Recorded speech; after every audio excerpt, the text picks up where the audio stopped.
You found the coolest place to be, the PlayStation Collecting Season. Come on, won't you sing with me? Welcome to the show. Gather round the boys and girls, collectors from around the world. They'll show the people what they need to know. Welcome to the show. Gonna talk to guests, only got the best. Gonna put their knowledge to the test. Gonna laugh at needs, gonna listen dreams, gonna show you things you've never seen. Gonna sing a song to the break of dawn. Gonna rock this party all night long. So come on everybody, let me see you dance. Get yourself ready for one more chance. You found the coolest place to be, the PlayStation Collecting Season. Come on, won't you sing with me? Welcome to the show. Gather round the boys and girls, collectors from around the world. They'll show the people what they need to know. Welcome to the show. Welcome to the show.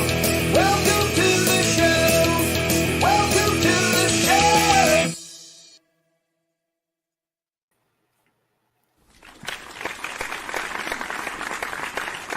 Hey, Yo. what's up, everyone? Welcome back to the PlayStation Collectors Podcast. This is season number 3, episode 22. And tonight we welcome the Retro Necro to the show. What's up, mate? Fellas, thank you for having me. Greatly appreciate it.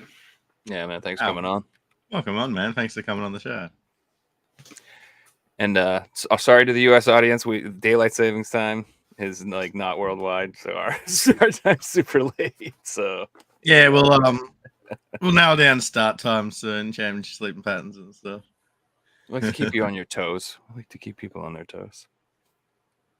We will have a bunch of US Sunday shows or Saturday shows for the next month or two, and then we'll get back into some European shows again, so it should be fun. Yeah, we got a bunch of filthy Americans coming on. Sorry, just like me. Sorry, ruining everything. I'm just kidding. I had a bunch of people reach out, and they're all Americans, so just, sorry. No Europeans reached out. No one wanted to get up at 5 a.m. to come on. Say nothing good happens after 11 p.m., but it does tonight. That's right. Exactly. Heck yeah. I'm digging your setup, Mac. It looks awesome, man. The controllers on the wall and all the consoles. Yeah, it's amazing. Yeah. Always Yeah, a work in super progress. I think everybody can agree with that. I love Yeah. having really good games, so it's great. Yeah, you've been doing some work though. I mean, you got like multiple beautiful CRTs. Look at all the consoles hooked up. I love it, man. You got what do you have all those running through? Are they all hooked up through like a box or like an upscaler or anything like that? Or Well, that's a long conversation, but well, I'm a nerd. To simplify it. Yeah, so y'all can see under the PVM over here, everything goes, or most of it goes through a couple of different Extron switchers. There's another setup like this of consoles on the opposite side. You just can't see it from where y'all are. Maybe I could turn it or something. Y'all could get a look at it. There you go. Ew. So yeah, it's like newer gen over there. A lot of the HD stuff is connected there. So that all goes through like an HD switcher. I love the PS1 and Xbox, the newer gen section. You got to clash them side by side. Yeah. But yeah, so it all goes through the cross point, which y'all know what cross points are, I would assume. But all that stuff goes through there, so it they're all linked in through the back. Anything that's a composite will go through a composite switcher that's just underneath that. It does composite and S video. And then those will in turn go to the cross point, which will then go to all of the TVs and everything in here. So, and I've got the ADP RXI and a like pretty much for Dreamcast. There's 2 other things so I can convert Dreamcast, the VGA to RGB or component. So there's 2 things that are up top that I can run the Dreamcast through. But I mean, you can do a bunch of stuff with Dreamcast, so that's always a lot of fun. But then I can run them all to go to that PVM, the big TV, Monster CRT, the GX, or there's another little PVM that's behind here. That's gorgeous, dude. So it's fun. Yeah, we'll have a lot of good nerd nights where we just run 3 different things at one time. It's a lot of fun. Yeah, nice one. That's pretty awesome, man. Yeah, and then SCART too. Y'all can't see that. It's there's a SCART switcher that's behind the PVM. Maybe you can see it a little bit, but pretty much everything that you can run SCART through, all the old stuff, Super Nintendo, Nintendo, Saturn, which is awesome on SCART, like just like face melting on the SCART and the PVM. Both the Genesis go through that. The Neo Geo AES goes through that. And then I've got the PS2 that goes through that, which I love. I mean, it's insane seeing that thing go through it. It changes every game. You can go replay the games, and it's like a brand new game again. I bet it looks absolutely freaking gorgeous on awesome. the PVM, dude. Yeah. I've been into this stuff lately. Just the new Retro Tink 4K came out, and Metal Jesus make a video. I've been just like googling stuff and looking at all the hardware and gear again. Just like, I should get a new CRT. Well, not a nice CRT and set up something, but yeah, I need space. But I'm planning. I think I'm going to hopefully move in the next 2 years, so I'm going to get it all ready and maybe buy some toys ahead of time. I'll give a little tip to people that are on here. Anybody that's looking for a PVM, this is how I got one of mine. But if you call the city, at least in America, I don't know about Australia or anywhere else, but like if in America, if you call the city to do like a bulk electronics pickup, they'll send a special truck to do that. And it's pretty much they pick up old TVs and things, and give the guy that's driving it $20 bill or something. Say, hey, if you ever see anything, it's like an old monitor, like a security monitor or something. Here's my number. Shoot me a text. I'll pay you $100 for it. You can get a few bits of luck by doing that. Clearing out old hotels or something, and suddenly he's got 30 of them and doesn't know what to do with them. Yep, and guaranteed they'll tell you, oh yeah, I've seen those things all the time. We just throw them in here and then haul them down with everything else. Yeah, I mean, most people don't realize. I mean, like you said, they're mostly used for security. They weren't used for gaming or anything. That's not what they were marketed for. They so happen to have the RGB hookups on them, right? That's why they're so sought after. Yep. So, yeah, but I mean, I would love one. I just want the little one. I'm not greedy. I just want the little one, and I just want to hook it up to my PS1. That's all I want. I bet that looks fire. But no, I want the whole setup. I want to get like one of the Sonys, so because I'm into like Lycon gaming, and that's like the only thing that like you pretty much have to have a CRT to do. I mean, I know there's other alternatives, but they all suck. I don't care what anybody says. They all suck compared to actual CRT. They're all garbage. Even the best one is garbage. So, yeah, I'll agree. But yeah, it's an awesome setup you got going there. I also love the variety of gaming stuff you have. It's like a nice mix of stuff. I see like Sega CD stuff, Game Boys, Saturn. You got it all, man. You got Xbox games. You got a nice collection, man. Thank you. Dabble in a little bit. A lot of my favorite stuff is in the lock case over there. I've got all the Turbo Graphics. I love Turbo Graphics. And I never had one growing up. Never knew anybody that had one either. So that was like that was probably my favorite discovery since years back. Really kind of getting back into like retro stuff. Nintendo was always the go-to. I have probably 500 Nintendo games, trying to get a full set someday. I don't want to rush it because that takes the fun out of it, but it does. But I found Turbo Graphics, and I think it was Ninja Spirit I played was the first one, and oh man, I was locked in after that. So yeah, for when I was growing up, it was like I knew one person who had one, and I played it I think one time. Like I played Bonk, I think he had, and maybe. God, he might have had blazing lasers or something like that. He had a shmup or something. I don't remember what it was. And I was blown away, but it was one of those things too where it was just like, I remember like, how much did this thing cost? And he told me, I'm like, yeah, my dad ended up buying this. It's not like Fredios and stuff back in the day, when they're like $1,000 to buy. Who's going to actually own them? Yeah.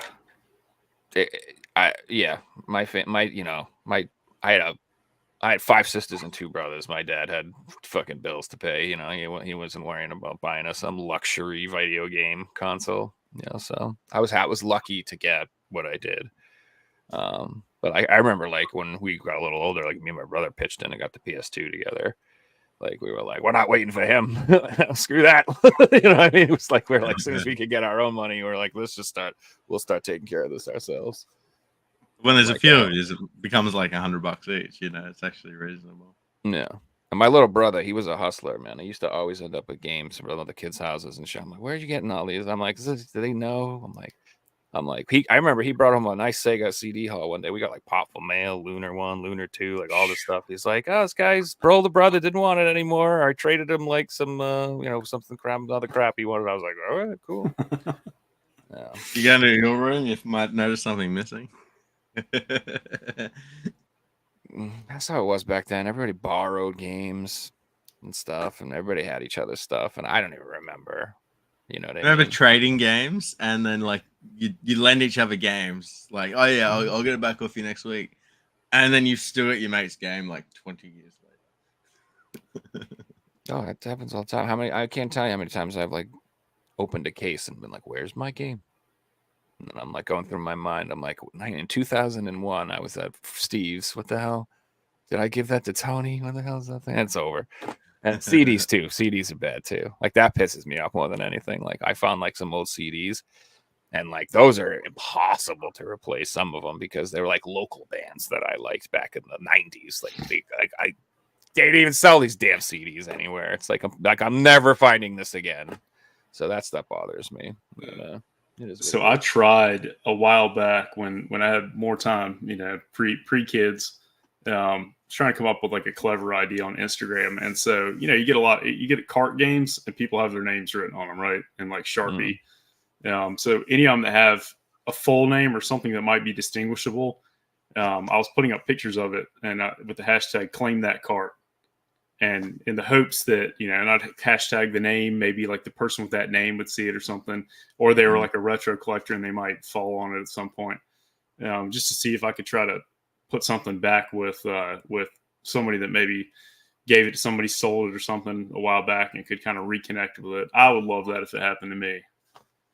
No, Yeah, that'd be cool. Like you get your original Bobby that you wrote on the back of your NES card and texture, and it's still there in 2024. Yeah, I love like old game store stickers too. When they have one of those, it's on the back of one of the things. It's especially if it was like the game store you went to, the local game store. I've got a few of those, and those are very coveted. Yeah, I never used to like stickers, but as I've been collecting for a long time, you start to appreciate the not like pawn shops, but the original price tag sticker I like, and looking at the original price tag years later, things like that. Yeah, it can be cool, especially if you have like a game that's worth $300 and it's like $9.99. That's always a cute joke. Just a cute, Some people, it's funny. That's like a debatable thing. I'm anti-sticker on my stuff. Like that, I peel all that crap off. Like I don't keep it on there. I clean all my stuff. Just don't want it on there. But then inevitably get stuck with stickers on the artwork or something. And like when it's gonna damage it if you take it off, that's where it's like, all right, it's staying on there. Or cardboard items that have stickers on them. It's just like, yeah, dude. I do. Oh my god. Do you remember I ordered that that Iron Man VR bundle thing I got? Yeah, They shipped it to me with like this. They just put a giant sticker on the whole box, like on the fucking box. Like that's how they shipped it, and like it was like airplane glue or something. I don't know what it was. Like this sticker, like it took me. Dear Lord, dude, it took me like hours to get this thing off because I was just slowly like trying to get it off because it covered like the whole thing, and I was so pissed. I'm like, I'm not keeping this. I can't display this like this. It was just absurd. You know what I mean? Like, but like it's not like if it would have damaged it, and so I had to go really slow. And like once you're committed, you can't stop. You know what I mean? Like you have to go for. Oh, dude, it was such a nightmare. Midway, you see a little bit of the color starting to come up. You're like, oh no, yeah, shut the door, shut the door, don't open it. Yeah, exactly. It's like he's gonna back off. Like I said, so sometimes stickers, it's not worth screwing with them, but it's like I don't know, it's like trying to replace PS1 cases. Sometimes it's like you end up breaking the case worse. It's like, damn it, that wasn't worth it at all. Now I am out at this. Now I'm out 2 cases. Damn it. Your case is a bit different, but when I get a case on a cheap game and I got an expensive game that's got a bad case, I try and swap them over. But the problem in swapping them over is you can break the case doing that. It's just like, oh, is it worth the risk? This thing hasn't been open for 25 years. I'm about to you need to open the plastic further than it is meant to open to get the case out. Yeah, So I but will it tell doesn't you, matter. Sorry, go ahead. building inventory, trying to get. That's what I'm doing now, is building inventory to try to get towards opening that store. And so I got a lot of games right now. So I started replacing a lot of the broken cases and things that I kind of held back on. Like, I got 2 big cases beside me of probably 900 PS2 games. Nice. So it fix all those up. That's been a perk to it. So let's get into the plans of the store you want to open, man. Tell us a little about Yeah, that. absolutely. So, so I had been kind of in I guess, climbing the corporate ladder, so to speak, for the past 14 years, and got to a point where there's a lot of things that I enjoyed that I wasn't able to do anymore, and so kind of doing a reset. And I've always thought about opening a game store, and repair and things like that, but it's always been kind of money, financial. Is that something that's going to be, financially good to do? And it seems like the consensus right now and has been no. I mean, if I did it pre-COVID, obviously that would have been nice. But so I'm getting some plans together to open a store in the area that I live in, and it's a little bit intimidating. I think the plan might be to have a full-time job too, or a main job, as I've been watching Retro Rick on YouTube, because he's got a really nice game store in Arkansas. But he's got a main job too. Does he actually work a full-time job and do the store and do his YouTube? Does he really do that? I Googled it and I couldn't figure it out, but it sounds like it. Yeah. That's That's wild a to lot of me. work. That's crazy. Yeah. That's I think a he's in lot a of store work. twice a week or something. And still doing Okay. YouTube. He does a lot, but He's got employees in the store that run it. Mhm. Things like Oh, that. that's fair. Okay. I mean, maybe Yep. he's not in the store running and all, because I would imagine running a store, it's like running a restaurant or anything. I mean, you're there all the time, I guess. Mhm. I would assume so. But that's wild. Yeah, he had a rough couple weeks, didn't he? Did you guys see what happened with Yeah. Retro Rick? He got hacked. Yeah, poor thing. Yeah, he got his channel back, luckily, and it doesn't. And I think that they restore his videos too. I think. Did they? Let's have a quick look. Yeah, it says videos where they just took him Hmm. down or something, so he was able to restore them, which is good. I Or guess made I them don't know how private or- monetization in YouTube works. Y'all probably do, but yeah. And then I heard they he said that they basically took his money from PayPal. Wah wah wah. Yeah. That's sad, man. It stinks. But I mean, yeah. good news is I took his advice. I got some Bitcoin, and I made a killing on Bitcoin. No, I'm just kidding. I didn't buy that. because that's what they did. They turned it into like a Bitcoin fucking thing or something like that. I don't know. that's So I true.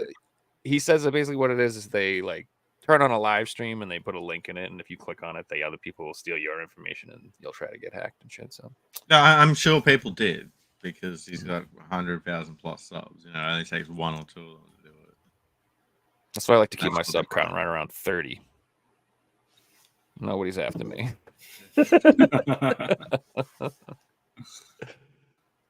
Hey, DFlex1, thanks for the donation. Appreciate that. DFlex1 said a PS3 is ticking time bombs, or as long as we maintain them, it can last a long time. Backwards PS3 is a bad choice to get nowadays. I think knowing how to maintain them is the important thing. Knowing how to replace the thermal paste and different things like that. I'd never use a PS3 Fat as a daily to play, but it's nice to own one to be able to play PS2 games and different things like that. But I use a Super Slim as a daily console, and then I use a PS2 to play my PS1 and 2 games. So keeping them clean, as Andy said, is important, but they're definitely not ticking time bombs. They're quite easy to repair, and there's a lot of people out there who know what they're doing and things like that these days. Yep, that's one of the core functions of what I'm trying to do. I've got a bunch of the PS3 Fat backwards compatibles that are back on the table right now, and they're great, because it's a 3-in-1 essentially. But yeah, maintenance is key, and you can YouTube a lot of the stuff. It's People put the boards in the oven and have stories of doing that, and it started working again, which is simple. It's just you're remelting a lot of the solder joints and reconnecting them if they got loose. But yeah, keeping them clean is key. Yeah, I have 3 of them. That's why it was my plan. I just have like, I don't know, if one breaks, I have more of them. So Exactly. but I used to be able to buy them for like $100 bucks. I got like the first one I bought was like $100. The second one I bought, I think it was like 140 or something like that. The third one I think was like 140, right around there. So I'm happy with that. But now like I can't. Everybody wants at least $200 for them, at least. And it's Like missing the little 250. door on the closure for the SD card slot. Oh yeah, now people will sell them broken for $100. I see that all the time. I see backwards compatible PS3 doesn't work, doesn't turn on, but yellow light of death. CD. My favorite is disc reader broken, but it works. I'm like, if it's what the fuck do you mean it's backwards compatible to disc reader's broken? What do you? Come on, no, it's not compatible with nothing. If it's if it doesn't play discs, it's digital compatible. It's all you're giving me here. If anybody that's watching this podcast now or later wants to sell me a backwards compatible, I'll pay you $100 for it. Yeah, even broken? Because I could like literally, man. I find those all the time. Yeah, it's a coin flip. Broken. Have you dug into it yet? What's been done? How many other people have dug in?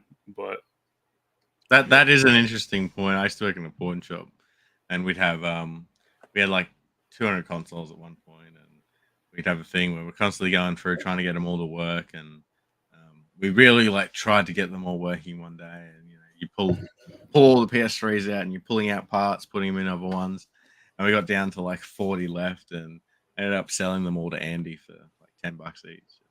He ended up getting like 5 or 6 more working out of it, and that's a win. It's like that, like it's constant broken consoles means someone's tried to fix it. Someone else has tried to fix it, and you're looking at all these consoles, and they've all got like weird things to them because someone else has pulled it apart and put it back together a weird way, and things like that. Grab these if you have a backwards compatible PS3. These are pretty cheap, and it's just like it's got 4 little fans, and you plug it right into one of the ports, and it just gives it extra air because it's about keeping it cool, right? They overheat, and then that's when problems happen. So get one of these, plug it in, and that's just kind of little safety net. Yeah, so I don't ever play PS3 games on my backwards compatible, if that makes sense. Like I have a PS3 Slim that I use for actual PS3 games. The Super Slim, excuse me. The one with the top loader tray or whatever, the slide tray. Because number one, it has like a 500 gigabyte hard drive on it, which the fat ones have like 60 for 80 if you're lucky. Like they don't have like a huge hard drive, so I don't really want to install a bunch of PS3 games on it. And like I don't know, those just seem not to die or break. Like I don't know, like that's like you should be like get one of those for your daily driver if you want to play a lot of PS3 games on it. I use the backwards compatible ones is literally, to me, it's my HDMI PS2. I literally only use it to play PS2 games, not PS1 either. Like sometimes PS1 you can upscale them, but like also like PS1 games you can emulate on freaking everything and you can upscale them. So there's a million ways to play PS1 games. So like again, why would you put the mileage on the console? So for me, like the only real reason to use the damn thing is if I want to play PS2 games on my TV. And there's tons of other options for that as well. To do that if you want, so you don't have to get like so. Reggie and Metal Jesus literally just made a video about the PS2 and like how to hook it up, and talking about like you can using the PS3 backwards compatible. You can get a retro tank, or you get like a cheap pound cable or whatever. So yeah, there's lots. Get a HDMI converter. There's plenty of things you can get for it. So I have one of those too. I have like just like a cheap. I think it's a pound cable from, and it's like a converter for a PS2, and it works great. It just makes it dark. That seems to be what happens with the cheaper cables. Like I feel like you get like a darker picture image quality. It doesn't come out as nice. But if you buy a $700 retro tank, I'm assuming that's going to be a lot nicer. So I think the cable I bought was like $25 or something. So. These comments, when the cable like triple the price of the console, it's wild. Yeah, the viewers know what's up in the comments. Reading what they're writing on here. Spot on. Oh, well, they're yeah. usually pretty spot Andy on. knows all about the scrap for sure. But yeah. So anyway, it's up to you. Do you think it's worth it? They're expensive, but I think they're cool. And I just love the PS3 original design. I think it's like actually like a gorgeous looking system. It's kind of a tank, but I think it looks really cool. Which is funny because I hated it at first. It's grown on me over the years. I don't know how you guys felt about it. When they first showed it, I was like, I wasn't digging the PS3, but I like it now. If you've ever I bought was a classic 12 years car, old. yeah. If you've ever bought a cool. classic car before, it might not look so good, but once you lean in heavy with the buffer and get the paint shining back up, then it looks a little better. Which you could do with the PS3, the Fat. You can take the top off of it and get in Polish there it. with like some polish and get it all shine back up, and it's great. It's like lipstick on a pig, but the pig is a prize pig. Yeah, I've seen. It's funny. I've watched videos on that too. Like people like using like car wax and freaking all different types of techniques try to buff out the scratches on that and clean those up. But I've seen they come up pretty nice. You can clean them up pretty good. You can make them shine again, like you said.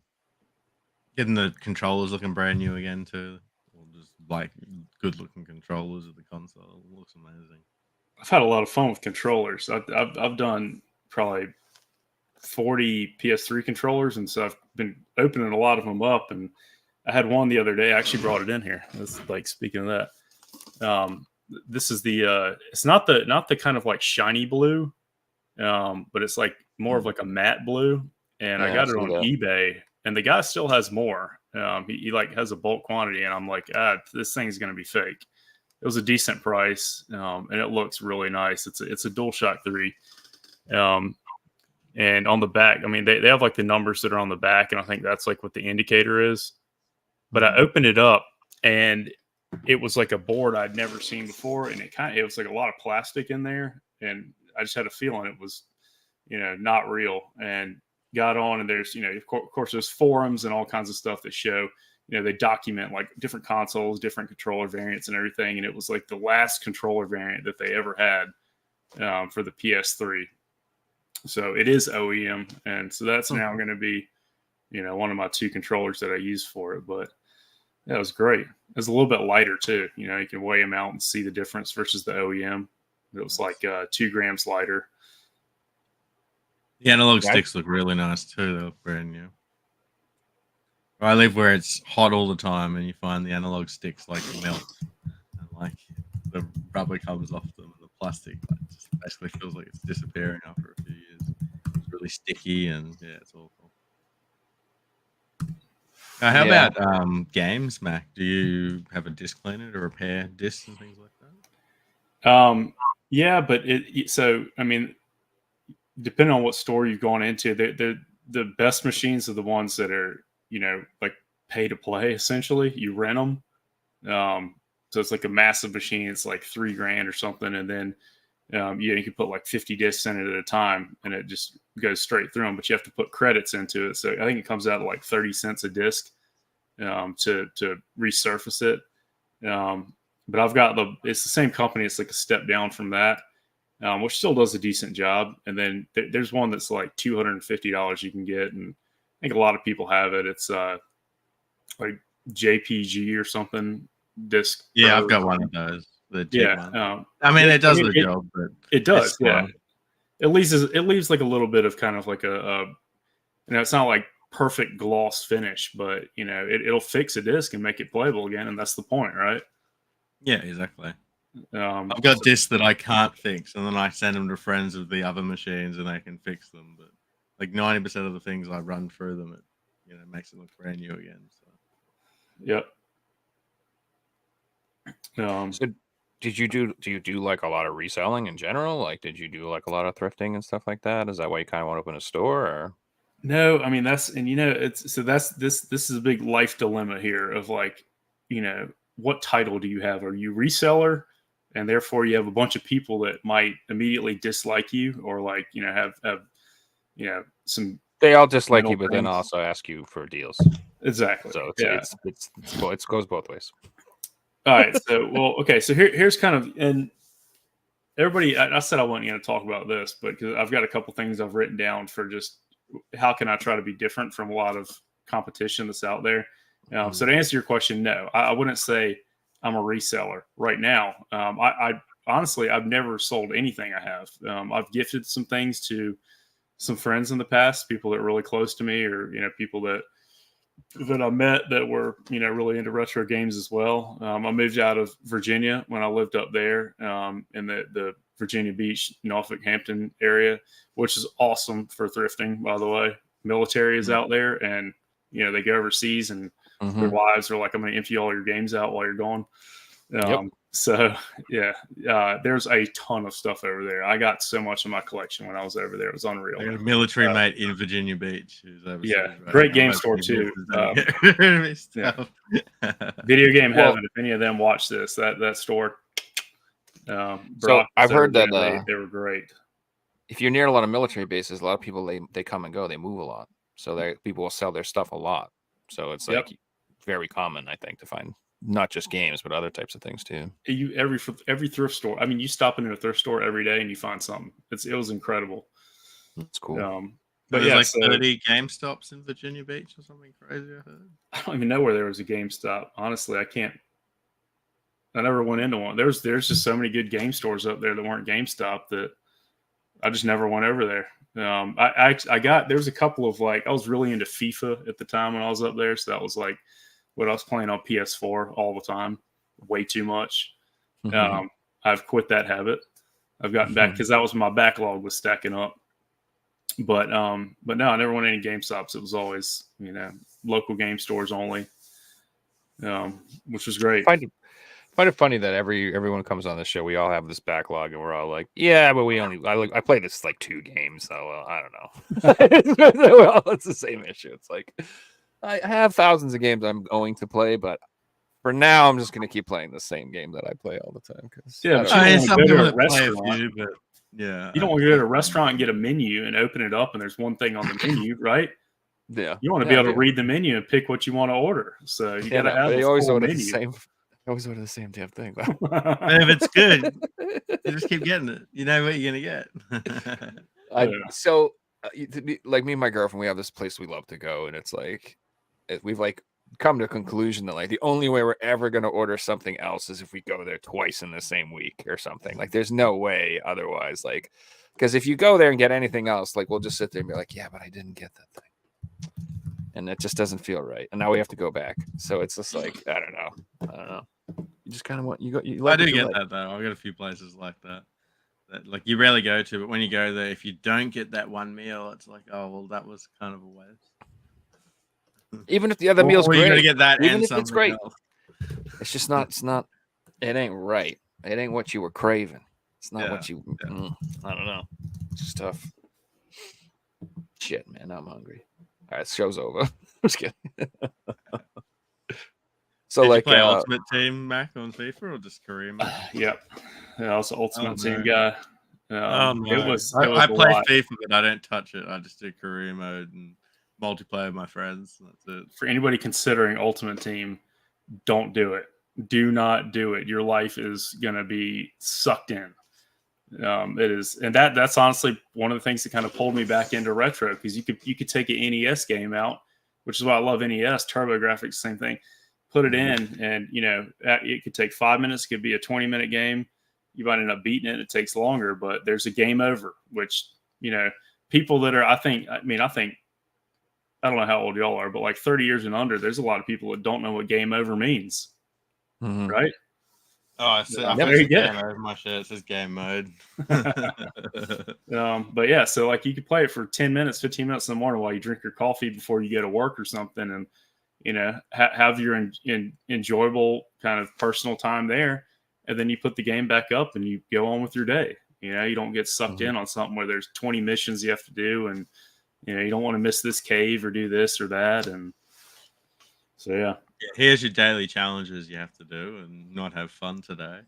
I think Ultimate Team could be such a good game, but once money got into the game and FIFA coins, and it turned into gambling, and now it's the most profitable part of the game, and unfortunately it's not going to change because people are addicted to it.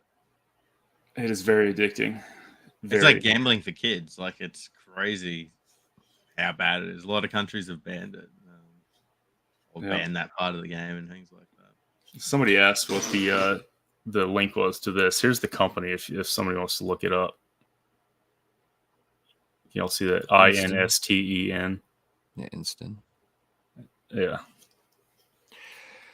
So yeah, so what was I gonna say? So I've talked about this on the show before. Like I'm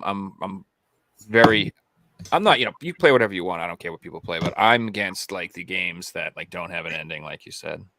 And like I'm super against games that like are deceptive to the like what they're trying to like manipulate you into like getting addicted to their game, playing it all the time, never stopping, spending more and more and more. Like you're the game. Like that's how I feel. Like the game isn't a product designed to make you happy.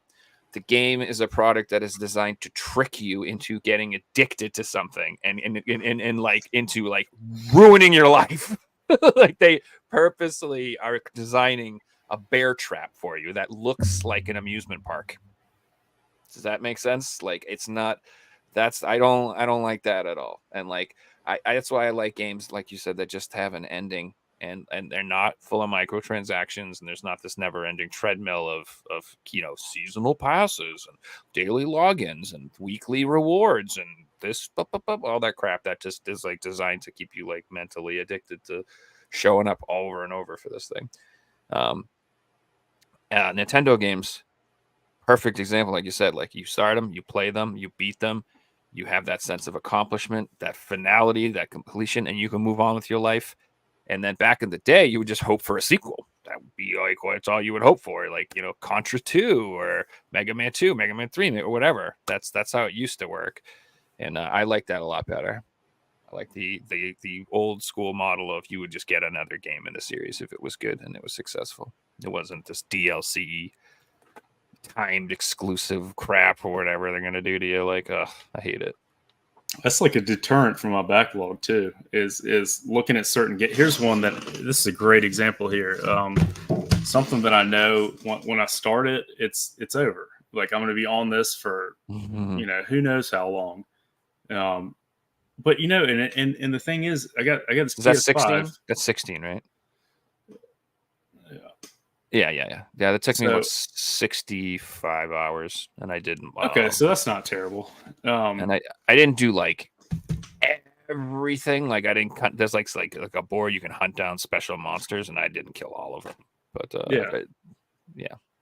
But it's like you get a PS5, and there's only a couple of games that I really have like played on it, and I got that because I was excited to play it on the PS5, and then I haven't done it. It's so that's I don't know. Well, RPGs, you have to mentally prepare yourself for an RPG these days because they do take a lot of time. And if you're like me, like if you've gotten more into that like bite-sized gaming, that in and out like session gaming, it's tough to commit to like a 60-hour, 70-hour experience.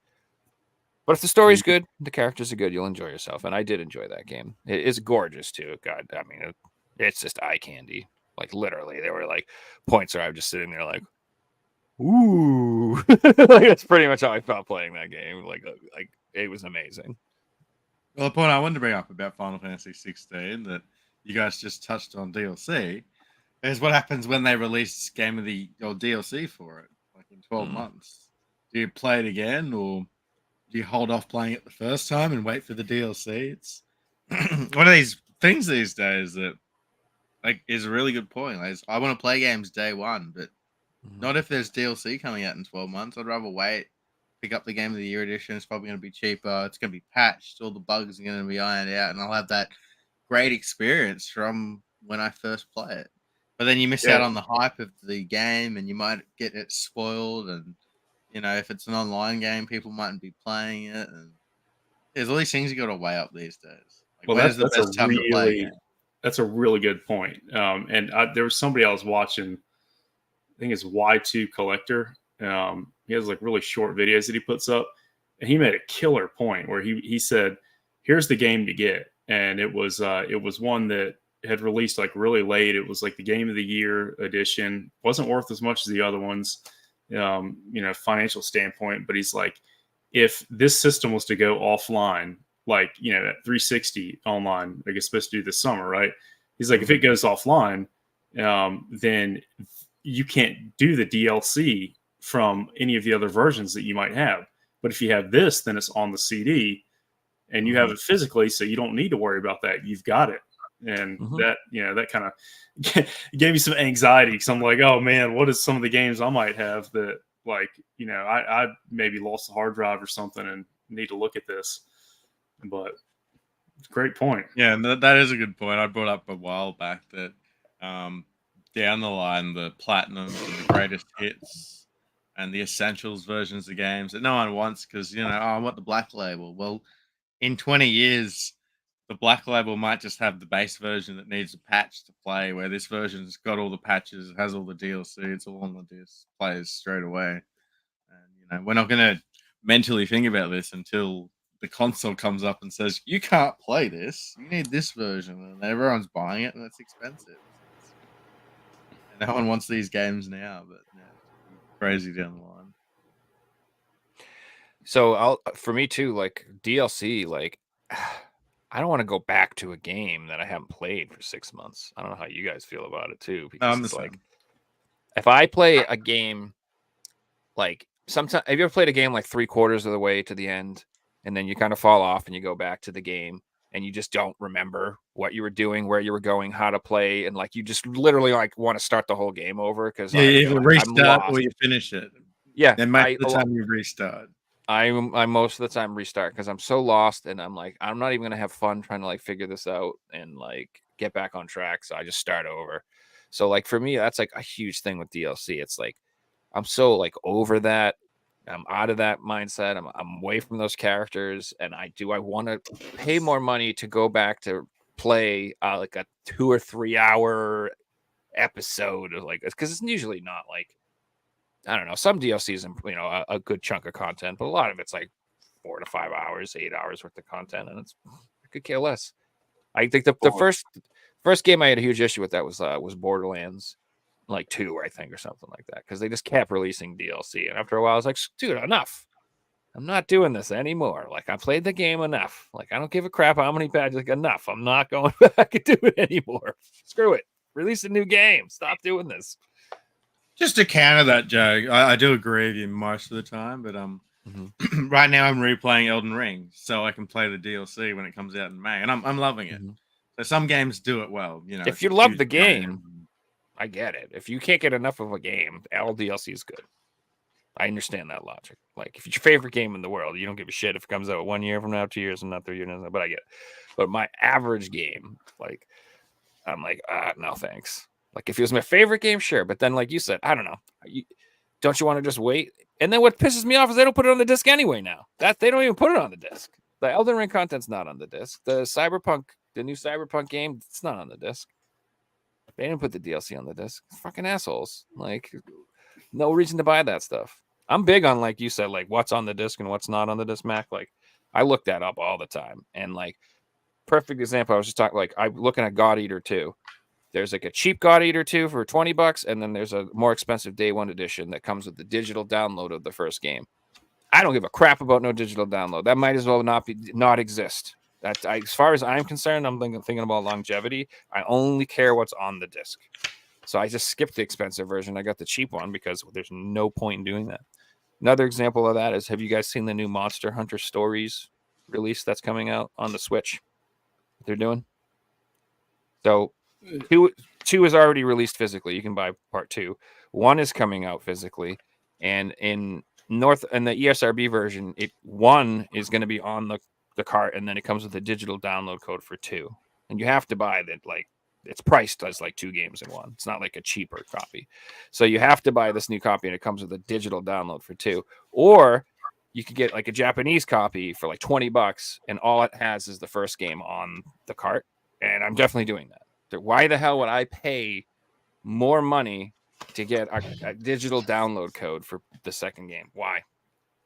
What's the point? Why wouldn't I rather get the physical copy of part 2 and just the physical party? Like, it makes no sense. Switch have been doing this lately a lot. Like, the new Pokemon games had DLC that came out, and they released them physically, but it was just the original games with download codes. Like, I'm not gonna buy that. I'm not going to spend $150 for download codes when I already own the games. Like, they did the same thing for Sword and Shield, but they were on the cart. And today, these games are like $200 each because they're Pokemon games with DLC on the cart, and people are like, "Oh my god, I don't own that. Oh, look up the price. Oh, it's already expensive. I need it now." Yeah, Switch as a whole, like I've got a decent little like stack. You can see it right over my ear right there. But like it's just like the stuff I really wanted. But Switch is kind of like putting a car in a fifth gear for me. I mean, it's like gone. I'm so confused on a lot of the things that are going on. Like there's so many things that are releasing for it. And like I can't even keep up with it. So I just kind of took a step back. But I got Ikaruga the other day. Nice. I love it on GameCube, and I didn't even know they had it out on Switch, and ended up, finding out about it and seeing it and got it, and but it's like there's so many things that are coming out for it that it's like, is it something that is worth me playing if it has Ninja Turtles written on it? For instance, I bought the limited run Ninja Turtles game. Like I haven't played it yet though, so part of the backlog. But I got it because I love the Ninja Turtles games on pretty much every system. So it's like, I don't know, it's a little overwhelming for me. Oh, I the definitely Switch see fiber is that as insane. well, and I got overwhelmed out of collecting like everything that was being released and everything I wanted because it was just becoming crazy. Like they realized that nostalgic sells, and they realized their target audience isn't kids; it's people in their 30s and 40s and 50s who have been gaming for 20 years, and now they're collecting and spending money. And Limited they Run know them definitely now. knows that. Yeah, Limited Run 100%. like Rugrats, Ninja Turtles, 3DO games. Come on, old timer. Come buy our stuff. Like literally, We're it is re-releasing Bill and Game Boy Ted. games. Hey, yeah, exactly. It is straight up like, I'm I gonna mean, touch on good a for them comment though, right? quickly. Good for them because they're doing something different in the industry, and they're actually in I want Raleigh, it. which is a 4-hour drive from me.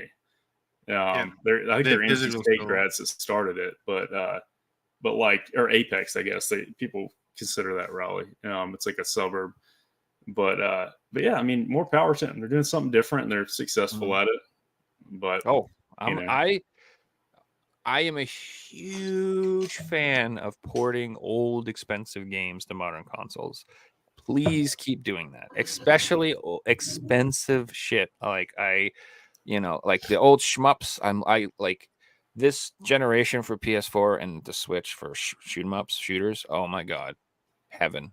Like all these crazy expensive Dreamcast games and crazy expensive Saturn games have gotten ported to PS4 and the Switch, and like, thank God, because I the more and more I get into the genre, like the more and more I want to collect the stuff, and like, god damn, that stuff is expensive, dude. Like, and I'm always all for them getting ported and doing that. So I like that their companies are going back and pulling from the old content and re-releasing it on the modern consoles. I'm a huge fan of that.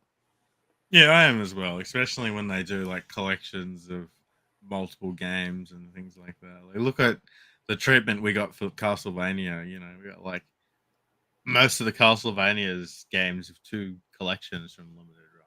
Like that's awesome. Oh, we'll get them all. What are we missing? Just the DS ones now? I think they. Oh, and the PS3 games. Yeah, practically. All. Wow. I mean, real guys. But then people will be like, those games are stuck on the PS3 and they're the only ones. So. Nobody's porting PS3 games anywhere. For some reason, the PS3 gets no love. Everything's stuck on that system. Port the Xbox 360 version. all right, so hold on. Let me talk about this for a second here. So, like, people are talking about this right now. So what I was doing with work was it was a sales position, like a management position. There was a lot of forecasting, a lot of analytics, like trend predictions. I've been looking into, just like everybody that's here, like I'm sure everybody here is like really in depth looking at trends on game systems, what's happening with it. But 360 and PS3, I'm calling it, man. It's like we're getting to a point where that cycle is about to start popping, and things that we, don't feel like we want, or maybe we haven't played. are going to start to kind of creep up, and then you're going to turn around, and these games that are $5, $6, $7, $8 are going to be like $30, and I'm 90% sure right. this is going to happen here. And then people are going to start trying to get back to it and pick some of the games out. So, and I've started from what I'm doing now, buying, lots of inventory and just kind of stacking it up. I got some things here from like 360, but this has been a good, just for me, it's been a good experience to just buy like a stack of games or something, right? And these are ones that are like clean and ready. And then to be going through it and see something and say, never even heard of that game before. That looks really cool. Like turn the back art over. I'm going to play this game. This looks fantastic. How did I never know about this before? Maybe it's a late release game, but then you also get little shocks of like value, like this game here. Like ended up, Need for Speed is like my driving game. I love Need for Speed, but like, yeah, man.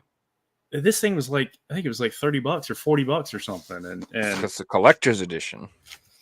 Yeah, gotta have it, right? But yeah, so I've had a lot of fun doing that, but it's also kind of raised some eyebrows on my behalf of saying, man, these things are actually, a couple of these games are $20. Like quite a few of them are $20. Last time I looked, they were $7. So I have a really strong feeling that PS3 and 360 are gonna go up pretty quick. And then when it comes to consoles, 360 in particular, the first release of it that has the hard drive you stick on the top, those things are dying like like boomers, or yeah, the generation is after that. Like it's just a horrible analogy, but they go out. They're dying like your nana. Sorry, yeah, I'm sorry, I don't know why I said that. They go in to see the doctor and they don't come back. And then, the generation after that, like the E, nobody really kind of wants it. It's weird. Like Xbox is trying to push people onto the next one. But the S's, a lot of just people at home are opening them up, trying to figure things out that are wrong, can't figure it out. I give up, thing goes in the trash, or they, throw it somewhere and don't ever see it again. So the value of those, I think, is going to start to rise pretty rapidly. A lot of the S's are like $70, $75, same price as like a PS3 Slim. So yeah, the original Xboxes, they weren't even HDMI, right? They were just first ones where you could get component out of it. Component. Actually, I think you could get component out of it. And then the S had HDMI, and you could do component. You could get like one of these cables that plugs into that funny little slot. You could do all kinds of stuff with that. I have like a all-in-one component cable that has a hookup for a 360, a Wii, and a GameCube, a 360, and a PS2. I think like all in one. I've always wondered if that thing's worth any money. Probably. Maybe. Those old component cables can be worth mad money. So definitely. What I find interesting about the original 360 is if you can get one that's never connected to the internet before, it's still got the original, what they call Blade dashware, and that's worth hundreds of dollars. Like it's really, really desired. Just no updates. Yeah, that was like the first time they ever did like a major software update on a console that I can remember, because it was like crazy. It was like a different console after they did it. yeah, exactly. I feel like your parents trying to operate a smartphone. They're like, well, how do I call somebody on this thing? So why do people like the OG software? Just sort of because it's like because you can't get it any interface. Other way. It's okay, but if it doesn't like play better, or have like, is it like hackable, or like is there like a reason? I'm sure there probably is. I'm not into the Xbox scene enough to know. Yeah, I don't know. I don't know that much. All I remember is my buddy had one that looked like R2-D2. It was cool. No, I got a story about finding one. My buddy Brady and me, who came on the show about 6 months ago, we went to this weird garage sale. It was like 40 minutes out of town in an area where you like don't get phone reception.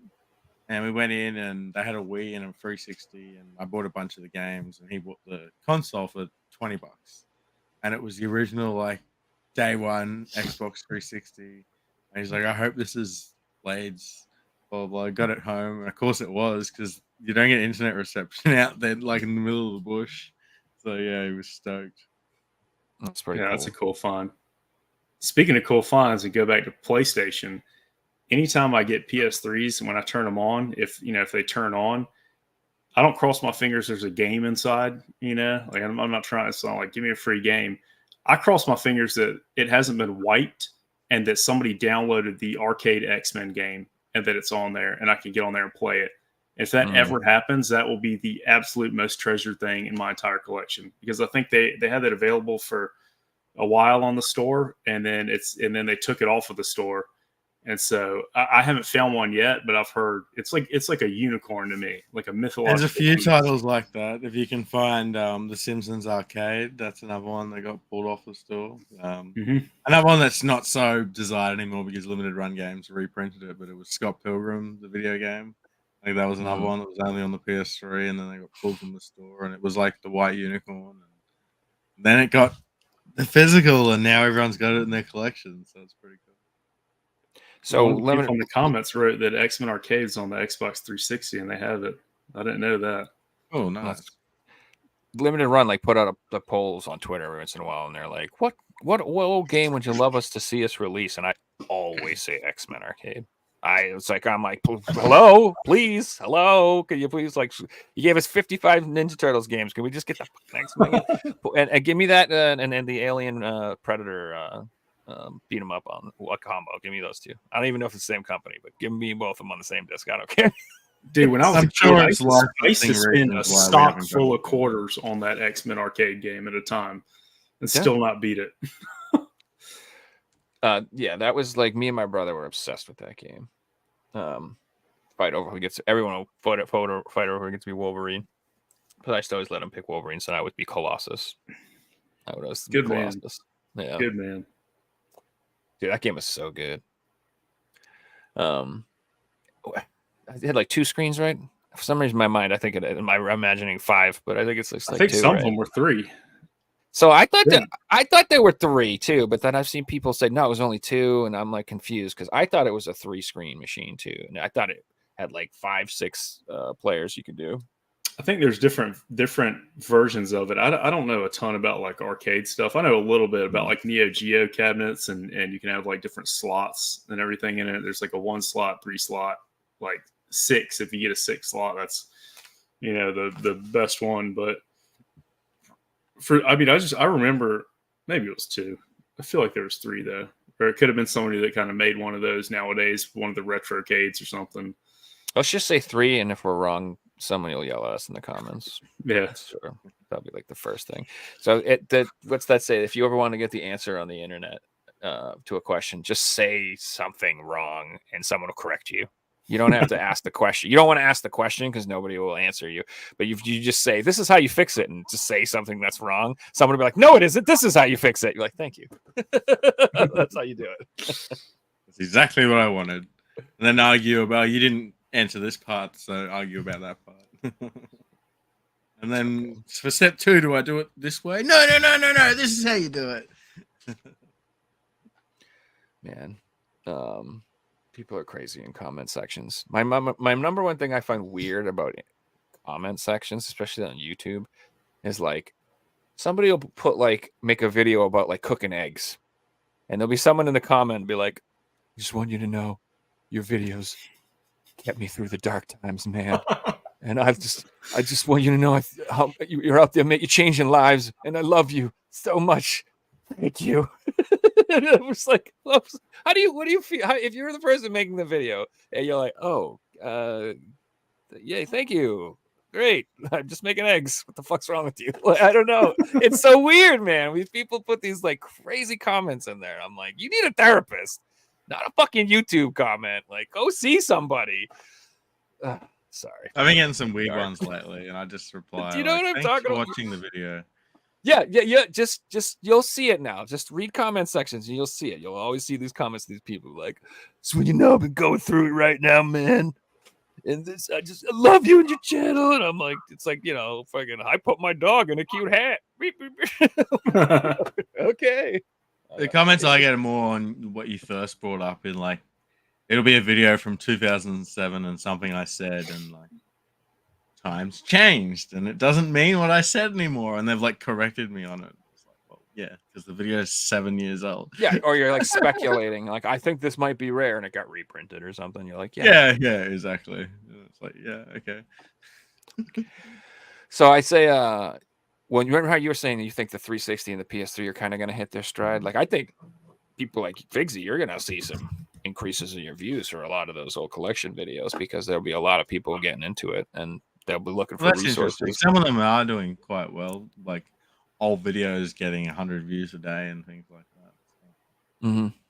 Yeah, I see noticed this when I with sold the- off a lot of my games that some of the like $5 shooters we got for like $30-$40. It's like, who's buying this shit? I'm curious the age demographic that's watching this right now. If people commented, that would be pretty cool to see. But so speaking of like comments too, there was a YouTuber that his YouTube video was, I bought an Xbox 360 in 2023. Does it still slap? And you know, like different terminology from what I use, but and I don't know how the video, you know, the algorithm, good, thank you algorithm that day. That was a good one. So I watched it and I commented on it. I said, this is awesome to see a completely different generation for me. I'm 37. See a different generation from me, like far off, that is like putting something like this up because this is what got me back into retro games. You know, I never sold a lot of my stuff, but like got me really back into it. And I got it got moved up to the top of it. There's a couple other things I wrote, but and the guy that put the video up was like, "This is such a wholesome comment," you know, because he wasn't used to it. He was used to like off the wall comments, and Yeah, and there wasn't a lot of older people that were older. I guess 37. There weren't a lot of people my age or older writing in his comments or watching his videos, and so it spoke to me to say there's this whole other generation that is hitting this stride that we hit, you know, for me as a 37-year-old that I hit, you know, a decade and a half, 2 decades ago. Like they're hitting that stride now of like the nostalgia factor, and they've got some more money they can spend. And just seeing that video, and it was like a 3 million view video. Like, cool. And I never heard of this person before, and so just kind of it really shocked me to see that, and it felt good too to see that, where it's like maybe we feel like collecting is kind of going away, or like this generation, and you know, what are people into? It's just changing a little bit, and other people are hitting their nostalgia factor. So it's going to be interesting to see how that, you know, moves the market, and if it continues, and I think it will. So yeah, I think important to keeping like the reason the price of things go up is the future generations. Like if we look at the N64, it's expensive because people in their 30s and 40s who had the N64 as a kid are collecting it right now. So it'll be that generation of kids who were kids when the PS3 were out, when they're in their 20s and 30s and 40s and they got all this money. Do they want to go back and relive their childhoods? And if they do, well, then PS3 and the Wii and the 360 will follow trends of what we've seen in the past of all those old systems. Yep. So I think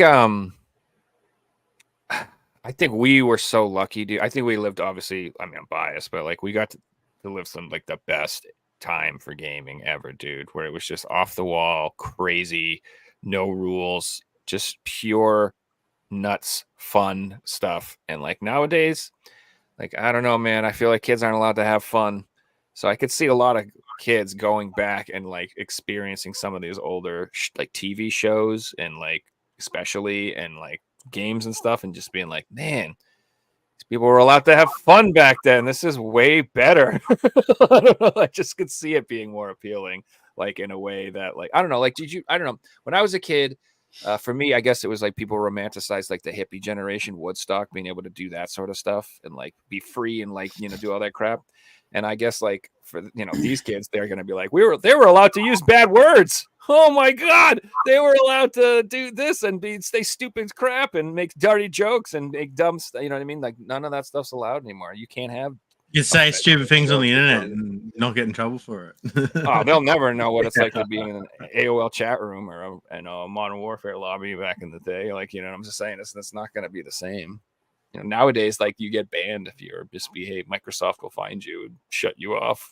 You're not like. Well, everyone's listening to everything you say, and watching everything you do and things like that. It's not as fun. I could see them romanticizing some of the stuff and going back and wanting to play it. You know, I definitely do. I don't know. The games are crazy back then. Like just crazy games, dude. Like really, like what's that game like? You just play a giant woman in a bikini trashing a city as Godzilla. Like they don't make games like that. Oh yeah, bikini demolition. Yeah, what the hell, man? We don't get good stuff like that. No, we actually get straight up like pervy games now, actually. So maybe we get worse stuff now that I think about it. Maybe. If anybody's got a big YouTube channel, this was like what I was thinking. It's like you should challenge some of these people to like play some of the legit games that we played growing up, because I mean they are so incredibly challenging versus a lot of the games nowadays, and a different definition of challenge, but like there's one. I don't buy a lot of like repros or anything. I barely buy any, or like homebrews or anything. But Gimmick on NES, Mr. Gimmick. Has anybody heard of that? Yeah. I have it on Evercade and I have it on PS4. Yeah, I mean it's like a jillion dollars, the original. I think it's PAL only too.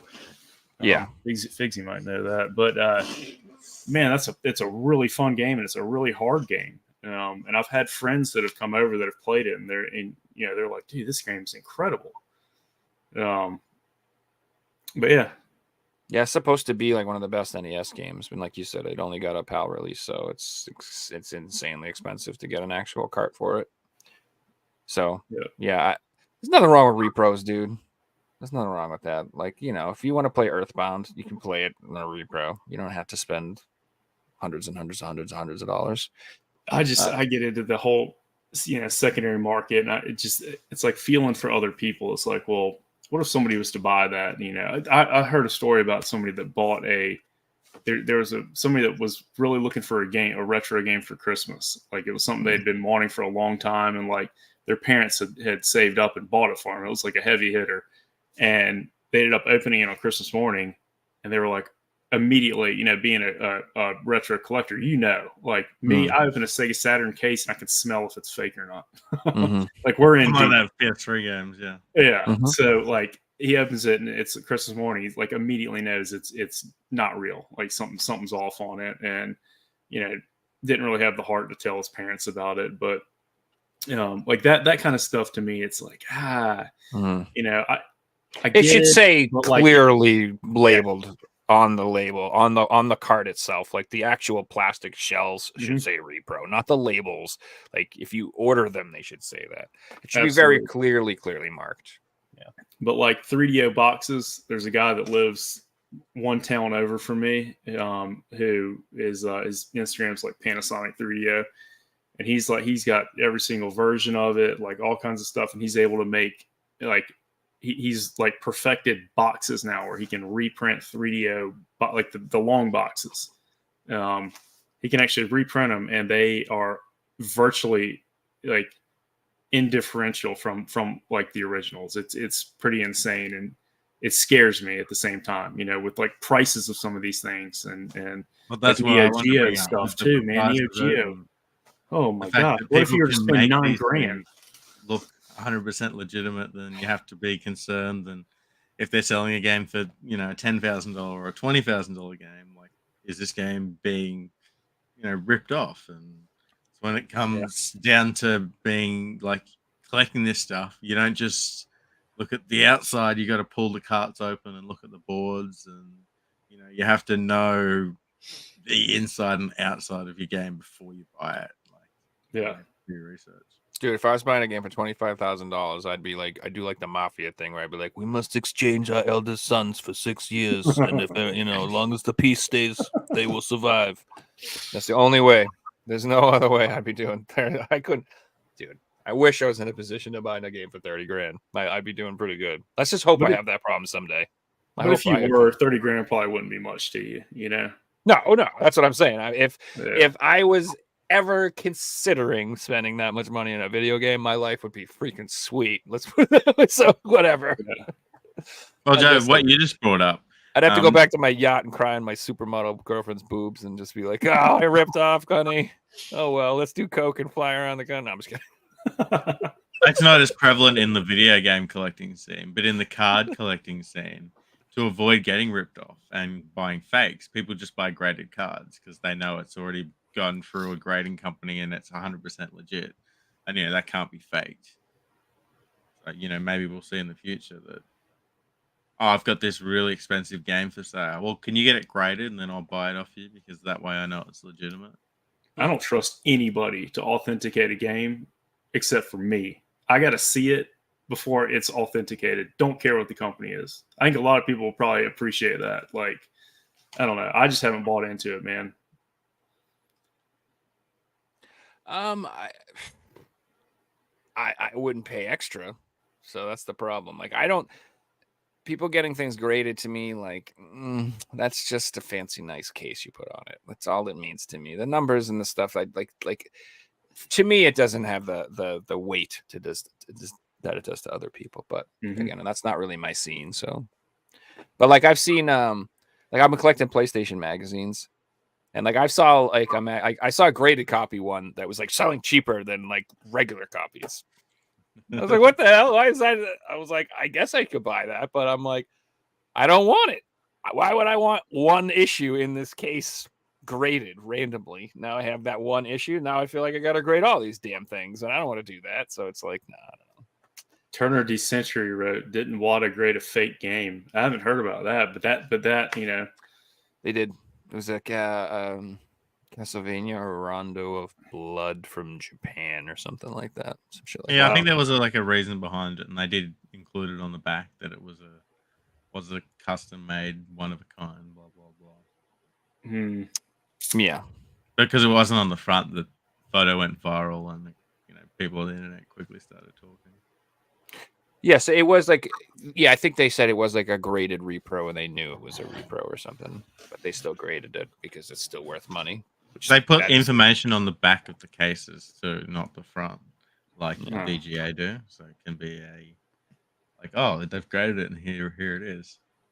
You got to read the fine print. Joe, I want to touch on a thing you brought up like an hour ago, where talking about graded games and things like that. It's a rich man's hobby because it's easy inventory in and out. It's not the hobby that we got into where video games are cheap and I just want to play them. It's a completely different type of people buying this stuff, and a lot of them are just investors who are buying them for a short term to flip later on down the line. Different things like that. I'm not into collecting really expensive stuff, so that whole world has no effect on me. Like, if that's what somebody wants to do, if somebody wants to spend a lot of money on expensive games and flip them in a couple of years, I go ahead. I'm over that. Like to me, like the most I would ever spend on a game, seriously, ever out of pocket would be like $300. I would never spend a penny more than that. Anything more than that is trade territory. We're talking about trades. Like if you have something worth $500 or something, I might get it from you, but we're trading. I'm giving you like, here's 10 of these games. I don't, there's no way I'm just coming out of pocket for that much money for a game. So to be honest, like I don't complain about stuff like that because it's like, it's not my world anyway. Like I'm not doing that. I am trying to find good deals on PS4 games right now, PSP games right now, PS3 games that people aren't looking at. That's the stuff. I have fun collecting stuff that's not trendy to collect as much, if that makes sense. Like, well, then you feel better about it too. So then it's more rewarding instead of like if you buy a game and you spent way too much and it wasn't planned. Like I used to buy one game a year and it was like one big one a year, and I would plan for it, so it wasn't like a financial burden. And if you buy a game and it doesn't feel good when you have it in your hand walking out of the store, you did something wrong, and you should probably try to like go back and change that around because it's not going to get better. Anytime I buy a game brand new, full price. Yeah. Is that fun? Yeah. Like, is that fun though? Like you said, like that's a problem though. Like, are you enjoying yourself now, or are you collecting because you feel like you have some sort of weird obligation to, or an obsession with it, or a compulsion to it, or are you trying to impress people or something? Like, why are you doing it at that point? Like, I buy games in my mind because at least I think I want to play them. Someday I lie to myself and say I'm going to play these games all, and I never will get to all of them. But like, I only buy games that I'm really interested in, and I think are like fairly priced, and I want to buy them. So like, half of the fun for me is collecting. Is I have like this list of games that I want, and I just check the prices and I wait. And I check the prices and I wait, and I check the prices and I wait, and then one day, one of these sites, I catch them slipping, and they're like, "There's that game. It's on sale for $19.99." I'm like, I don't know why it is for this week, but now is the time. And then I buy it, and then I'm like, I feel good about it. Like you said, I'm like, yes, that game that was $70 for the last 2 years. I was patient and I waited, and I finally waited. I got it for $20 or $30 or whatever it is, and that feels good because I wanted it, and I'm gonna play it, and I got it for a good deal. Everything about that feels good. Fate collides at some point, and you never know what it's going to be. I was up the street. I took the guy that owns a PC repair shop asked me to work on his Commodore 64. He wanted one for himself, and he doesn't know how to do that. I'm like, you got a PC repair shop? He's like, I don't do the old stuff. But anyway, I go up there, and there's a guy waiting in line. There's a lady yelling at him, and I just tried to ease the conversation, talk to this other guy, and be social. And I was like, yeah, I'm into, retro games. Like, oh, really? And I was like, yeah. He's like, you got any Dreamcast? I was like, yeah, I got some Dreamcast. He's like, are you selling any of them? And I was like, well, there's like one that I'm looking at selling, but it's just because I don't play it, and so that's kind of where I am. Is like, if it's something that I didn't buy and I got it or was given to, however, all my Dreamcast games that are right here, this stack right here, those are all my Dreamcast. I didn't buy one of them. Sad, kind of sad story. Not to get off topic here. There's somebody that passed away in a town in North Carolina, and one of my good friends was his mom's neighbor.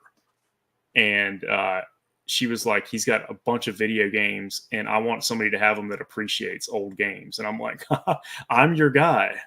And so I went into her house. I walk in, and I see 360. Most of my 360, which you can't see down there, was like from him. I mean, I had a 360 growing up. That was one of my consoles in the whole generation, but I didn't have a lot. I had like, 20 games or something.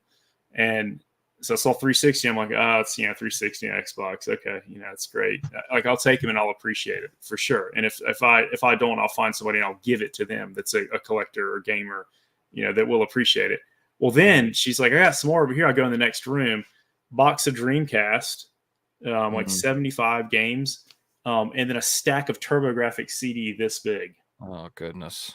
And I like that's a heart palpitation. I farted out loud, like yeah, in her house, and it's like, "Excuse me," and she's like, "Okay, obviously you like this," but so yeah, it was good memory there. But yeah, that's awesome, and you're gonna treasure them as well. So yeah, but so the guy that I'd met at the computer repair shop that was asking me about Dreamcast, he's like, well, are you, I'm really looking for a copy of Ill Bleed. And that's the game that I was like considering. It was like one of my trade items that I had where if somebody asked me or wanted it, that I'm not into the horror games like that. And I was like, I'd happily trade it because it's just sitting on my shelf. And so he was like, I'll just pay you for it. And he's like, just because I know it's authentic. I can look at it in person and see it and look at the condition of the CD. It hasn't been, like, nothing's been done to it, so it was great. It felt really good to like give somebody something or sell it, but like offload it. It's your collection. Like those are your things, and you treasure them. And so for somebody else to get it, paid me, but it felt really good, and he was really happy about it. So yeah, that's awesome. Yeah, man, that's gosh, fine. So Dreamcast. And so I like the Dreamcast to collect for because it's like a reasonable set. Like, it's not too overwhelming. Like, I feel like it's actually like accomplished. It's expensive, but you can do it. And then TurboGrafx, finding the the games at all isn't amazing, and finding the CDs, that's even more amazing, man. It's like so even when I remember I saw that TurboGrafx, I think it was just the card games. I don't even remember anybody having the CD add-on or anything like that. It was just I don't have a CD add-on either, just for the record. After I got those, I was like, oh, I got to get that, and it was like, even back then, it was still insane. It was like $500 or something. So you gotta get the analog. Did you get I can play them on the PC Engine. Yeah, you can play them on the PC Engine, and then the analog just came out with their TurboGrafx clone or whatever. I don't know if you know that. I haven't dug into the analog. It looks pretty cool because you can swap out the things. But I like. No, that's the Poly Mega you're thinking of. The Poly Mega. Okay, yes. That's the one where you can like switch out the units. That thing's. It's cool, but it is really expensive, and like I don't see like you have all the consoles and you have everything. It's I just not enjoy that more. I'm not sure because I have questions about like emulation and like if I play it on here, what is going to be the difference when it goes out and like to these different monitors? And honestly, that becomes a big time thing for me now. I've got like kind of what I like figured out with the way things are connected through. The Extron and then the the SCART and all the different other stuff and so it's just it's like opening another door that could have an inception of doors behind that. Unless I want to get on that road. If you already have a way to play them and you have like the actual real hardware, that's the way to go. It's just I thought you were like, I don't have a CD. I didn't realize you had a PC Engine. Like if you have no CD add-on, you have no way to play the games. I'm like, you should get the analog. That's what I would do if at this point, if I didn't have the hardware, I would go that route. The Analog Pocket looks cool though. I have considered buying one of those. It's just cool that there's so many different options today that we didn't have back in the day. Makes it so accessible. It helps bring people into some of the old games too, that might otherwise not. Yeah, not everyone has a CRTV and different things like that. And I feel like releasing those consoles creates a little bit of hype around that console. Like I said, they've announced they're going to do an N64, and I guarantee you, like 6 months prior and 6 months after that thing comes out, N64 game prices will be going up. Like it's just going to be. It's going to be like more interest in that. Like it's funny, like the gaming community has a hive mind almost.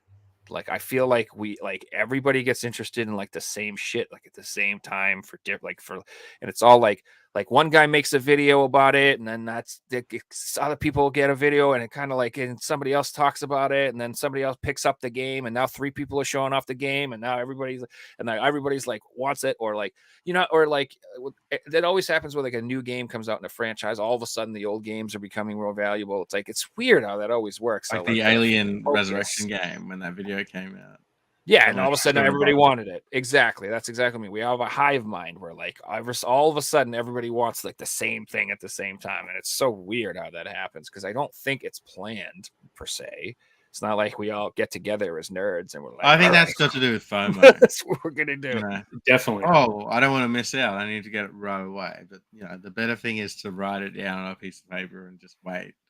And when they zig, you zag, right? It's like stocks. Buy when everybody's selling. If everybody's focused on, what if you look on YouTube, whatever everybody's putting videos out about, like you need to be looking the opposite direction, because that's where you're going to be able to find some of the things you really want. That maybe people are like, all right, I'm not playing this now. I'm going to sell this because I want to go get that, and then you can find some better deals. Like for Metal Gear, right now, that PlayStation video out.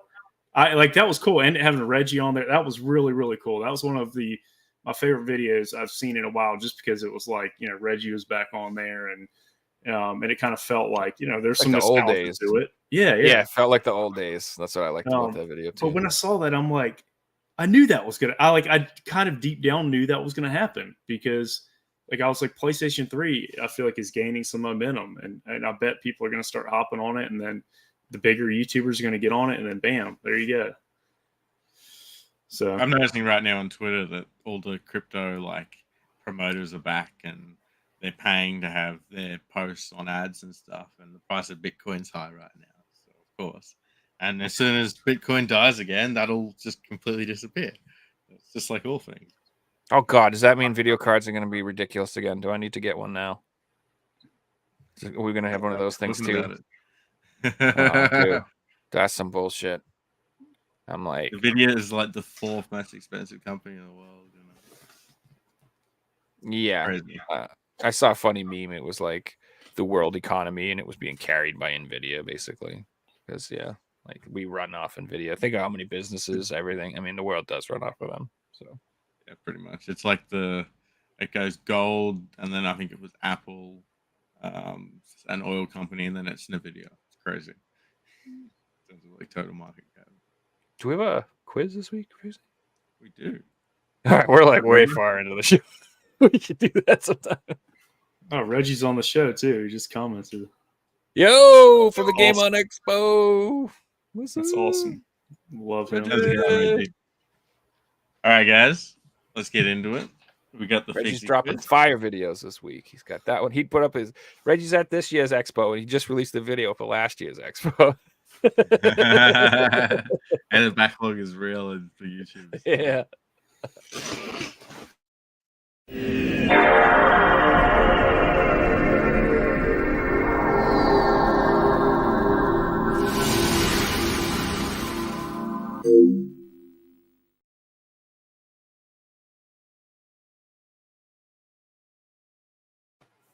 Oh yeah.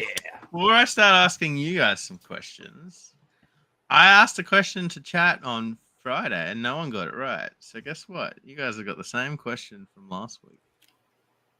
I asked you guys to name the video game and no one got it correct. So from these 3 photos, including our guests from last Thursday/Friday, can you guys name the video game? And this one's just for chat.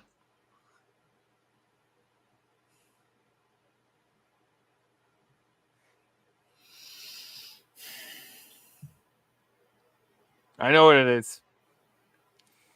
Don't say anything. Now, while you guys are thinking about that, let's get into the quiz. So it's going to be very similar to the quiz last week. We're going to do it a little bit differently. Instead of showing you guys the hints, I'm going to read the hints one at a time, and you guys will be trying to answer the game each time. So how it's going to work is there's 2 questions, and 2 major questions, and each question you guys will take turns in getting hints, and you're trying to guess the game franchise. So they're both famous game franchises. Yeah, let's start. Joe, I'm going to get you to start because Mac hasn't played before, and it's an advantage to go second. Okay. So this is like last week where I have to pick either a clue or whatever. Like, yeah, exactly. Except I'm going to be telling you the hints. So the first hint is the SNES game of this franchise is one of the most expensive games for that console. Try and guess the game, or it's a franchise. So there's more than one of them. Yep. For SNES, most expensive games. Well, I was gonna say a game, but that ain't a. I'll say a game. Maybe that is part of a franchise. Yeah, you can say again. No, Hagane. That's the game. That's the name of it. Hagane. Oh. Hagane. Hagane. Oh no, that's not it. Sorry. I said I'll say a game. All right, say it. I just know that's a really expensive SNES game. So. All right, Mac. Oh, man. Next clue. For the Xbox, an armor similar to the main character's outfit makes a cameo in Halo 3 as an unlockable character set.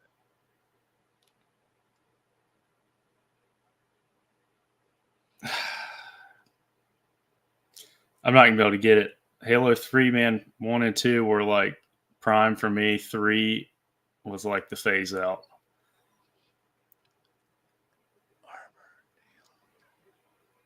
You can pass. That's all right. I'll go on to the next. Pass. All right, Joe.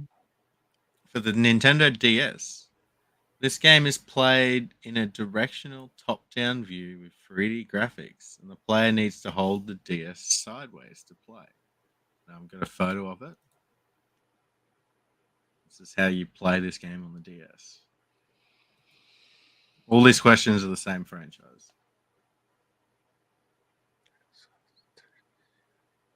SNES. They play it vertically. To play it, it's got armor. Fudge. I don't know. I'm bad at this. Are Bass. these I don't supposed to know. be hard? Yes, dude. This is just like Yeah. ritual humiliation for me every week. I never know this shit. All right, we're going to Mac. The next clue. This, I guess, for the Master System. This game for SMS was a PAL exclusive. Oh, come on, man. That's loaded. PAL exclusive. PAL exclusive Master System game that was also on SNES. That also had Armor in a 360 game. It was also on DS. Oh, shoot. Well, it's different games. That's a lot of in clues. franchise. Yeah, but it's part of this franchise, but it's like Yeah, the same yeah. series, but they're all different games. Yeah. You want to pass, Mac? Pass. Yeah. All right, Joe. For the PS3, there are 5 games of this franchise on PS3.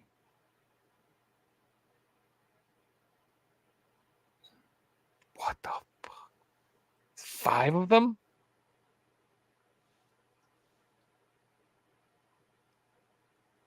On PS3? Gosh. I don't know. Is it a Gundam game? I don't know. Good answer, but it wasn't a Gundam game. All right, Mac, next clue. Nintendo. One of the Metroid games for Nintendo was made by the same video game developers as the hidden franchise.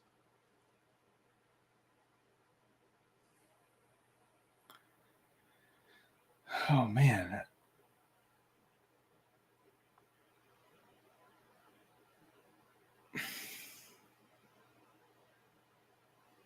The Aero Fighters? Not Aero Fighters. All right, Joe. Next clue is I'm going to show you part of a cover of one of the games.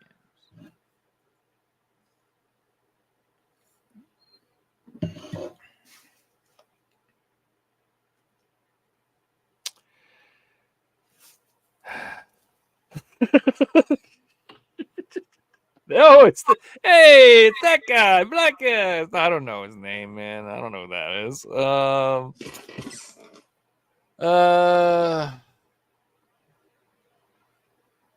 Double Dragon. No, that ain't it.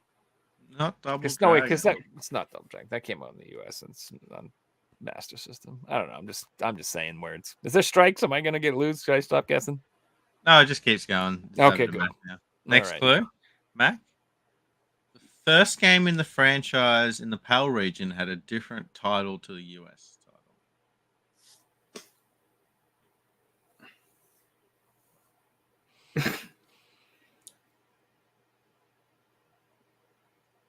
Man.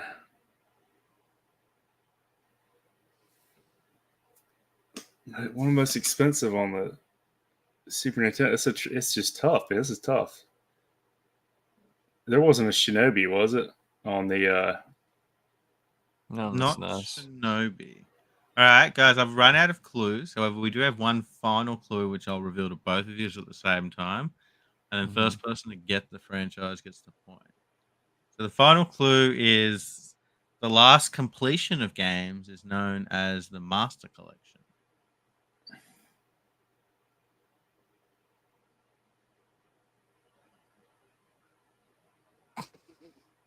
terrible. It's 5 of them on the PS3. Master. I'll give you guys 30 seconds to think about it. It was on the.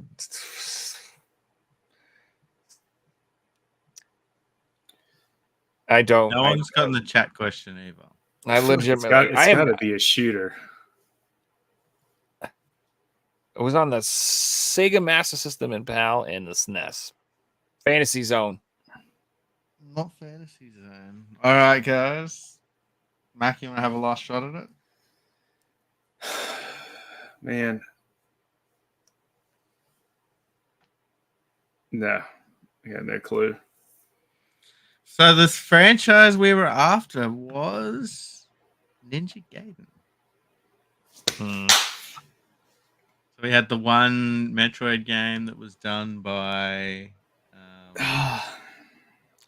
Team Ninja with the 5 games on PS3. We've got the Super Nintendo title. This is the armor from the Halo game. Yeah. Oh, it makes Again, sense now. I that's- just, I forgot that ever came out on the Master System. That's tough. Yeah, that's I mean, I don't know if I would have got that. Maybe with the PS3 one. Might have got So that. when you say there's 5 games, I never considered 3 and Razor's Edge 2 different games, even though it is or whatever, because it's like a remake of the 3, even though so they came out with Ninja Gaiden 3, and then it like wasn't I don't know, it wasn't as good or something, and then have like Razor's Edge, which is like they redid it and made it so better. Yeah, it counts as Whatever. 2 different games. Yeah, it does. All right, let's move on to the next question. See if we get some points. So, Mac, you're going to go first in this one. Okay. So, new franchise. First clue. The Atari. Atari Jaguar was the first console where the first game of this franchise was released. Ooh.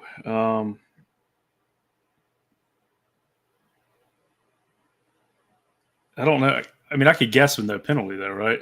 Yeah. I don't know what the first release was. I feel like it might have been PC, but was it Doom? Doom might have been the first release, but it was the first release of this one franchise. So it could have counted as okay. one. It wasn't Doom. All right, Joe, your first clue. For the PS1, UK sales of the first game in the series, wow, was more than Tomb Raider 2 and Gran Turismo. Wow. Wow. That actually blew me away. On the Jaguar and the PS1 sales. So it was on the PS1 and the Jaguar, the franchise. I don't know. I was gonna say Alien vs Predator is the only damn game I know on the Jaguar. Not Alien versus Predator. I don't know. All right, Mac, next clue. This is the numbers clue. There are more than 30 game titles in the series. However, the highest digit in the title is 3.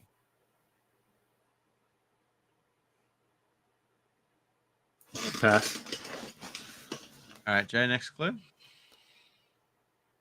30 Main games. character of the franchise was named Best New Character Award of 1995 by Electronic Monthly Gaming Monthly.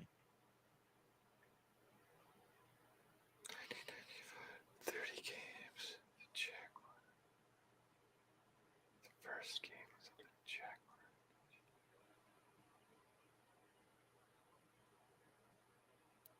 Fucking Jaguar. And it was popular in the UK. I don't know, Mr. Bean. I don't know. Is there Mr. Bean right, game Mac. on the Jaguar? Next clue.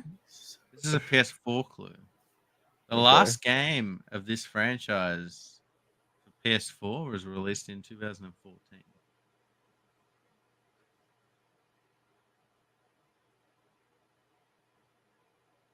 It's over 30 games. Oh, I think I'm gonna guess. I think. No, that didn't come out on that, did it? Oh, maybe it man.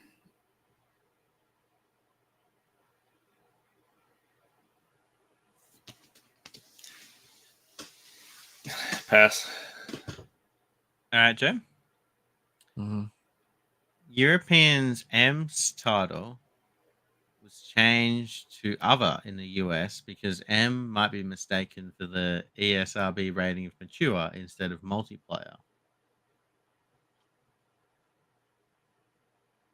Worms. Ooh, good answer, but it wasn't Worms. Is that even on the Jaguar? I'm trying to think. I don't know anything about the Jaguar, dude. God damn it. Just gotta right, get Mac. off that. Stop thinking about the Jaguar. Next clue is I'm going to show you a photo that's part of one of the front covers. Definitely see Worms, but it's not Worms.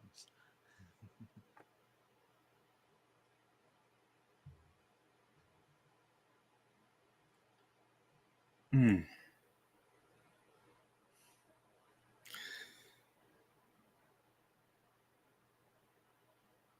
Oh man, I don't know. Pass. All right, Joe.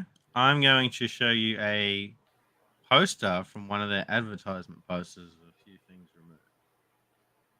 Okay. Oh, what the fuck? A few more clues in here. No arms, huge features. Who has no arms? Who has no arms? What is going on with the shadow? And he's peeing in the. I'm just more confused than I was before that picture. You got to get like a video game expert on here for this. I don't know things. I don't know. Oh dang it! I've kind of got it in my head. Earthworm Jim. Close, but not That's the answer. no. I know it's not the answer. All right, I've run out of clues. However, last time I do have one extra clue. I will reveal it, and then you guys have both got 30 seconds to think about it. First one to answer gets the point. Final clue is the game is made by Ubisoft.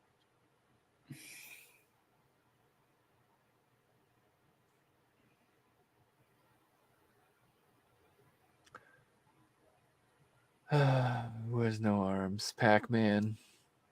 Who's on the Jaguar first? Wait a minute. Fuck, what was that game that was on the Jaguar? There was somebody on there first. Oh man, what is it? You got 10 seconds, guys. Oh my god, why am I thinking of? No, that's not right. Oh, I can't think of the name. I've got it like in my head. I keep thinking of Because it's like a mix of like a 90. It's like a mix of a mid 90s kid, like what kids Is were it, wearing at that time. Yes, it's like a oh shit. Like skater looking kind of. But Is it what is it? Is it Rayman? It is Rayman. No. Oh my god. It is Rayman. Well done, Joe. I was thinking of Vector Man.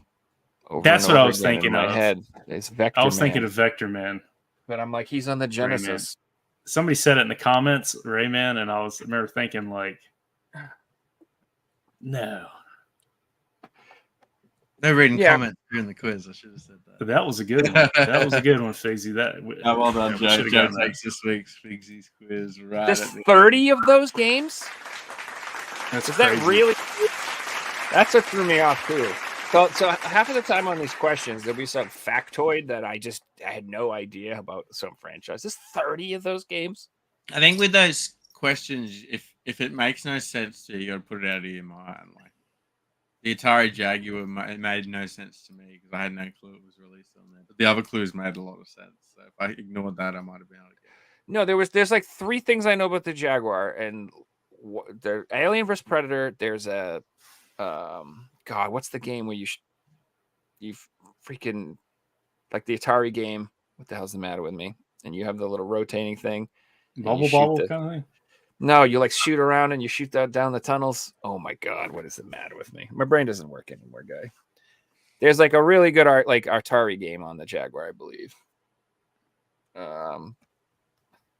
It's escaping me. Tempest 2000. Yes, that's it. Tempest. My man, Axiom got me. That one's on there, and then the Rayman. That's the only thing that is notable on that whole console. And I always think like Bonk is on there, but that's the TurboGrafx 16 because I always confuse that. I can picture that. I don't know. The Jaguar was a terrible system. Have you ever seen it? Like the actual controller? It's absurd. No one's gotten the chat question yet, guys. We'll be keeping that until someone gets it correct. Yeah, there it is. Look at that thing. That uncomfortable. That doesn't even look like a good time. That looks like Number something. pad. That looks like the controller you would get at school. They'd be like, "We're gonna play games." You're like, I don't know. Dude, Jesus Christ, these quizzes have been brutal. Do we have any? Is that it? Do we have any more? Is that it? Yeah, that's it. That's it. Oh, thank God. Hey.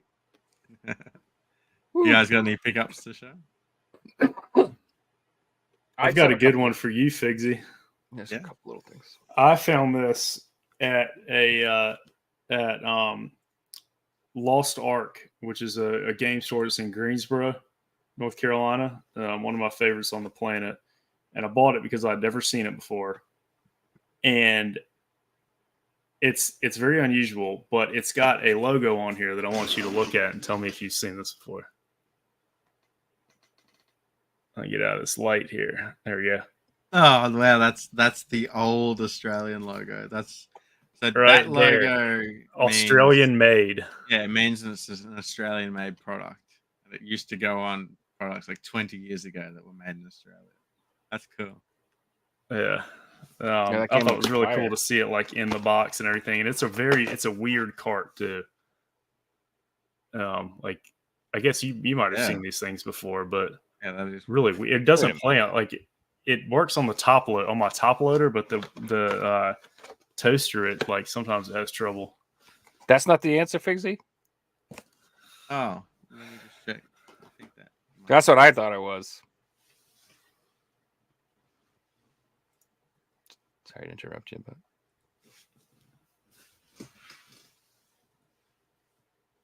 nice. the answer. Well done. Good job, Mario. Well done. Mario nailed it. Heart of the Forest is great. Yeah, so literally I Googled Heart of the Forest because I knew that was forest. And that's the only reason I knew what it was because I Googled it. But good for you, buddy. It's good cover art. This looks like a game that I would buy. Yeah, it looks really cool. I think it's I'm not sure. I think it's a visual novel. So those games are weird. They came out with like that game and the Vampire Masquerades game. They came out with like 2 visual novel games randomly. So I don't know. I think that might be one of them. Anyway, good. Sorry, just going for a tangent. I'd probably enjoy that. Yeah. So I've been playing. I've gotten back into PS2 a lot lately. Main reason because, I went to visit a friend that's out on the coast here, and there's a thrift store across the street from where his house was, and I'm like, I had like 2 beers. I said, man, I got a feeling I'm gonna walk over to this thrift store.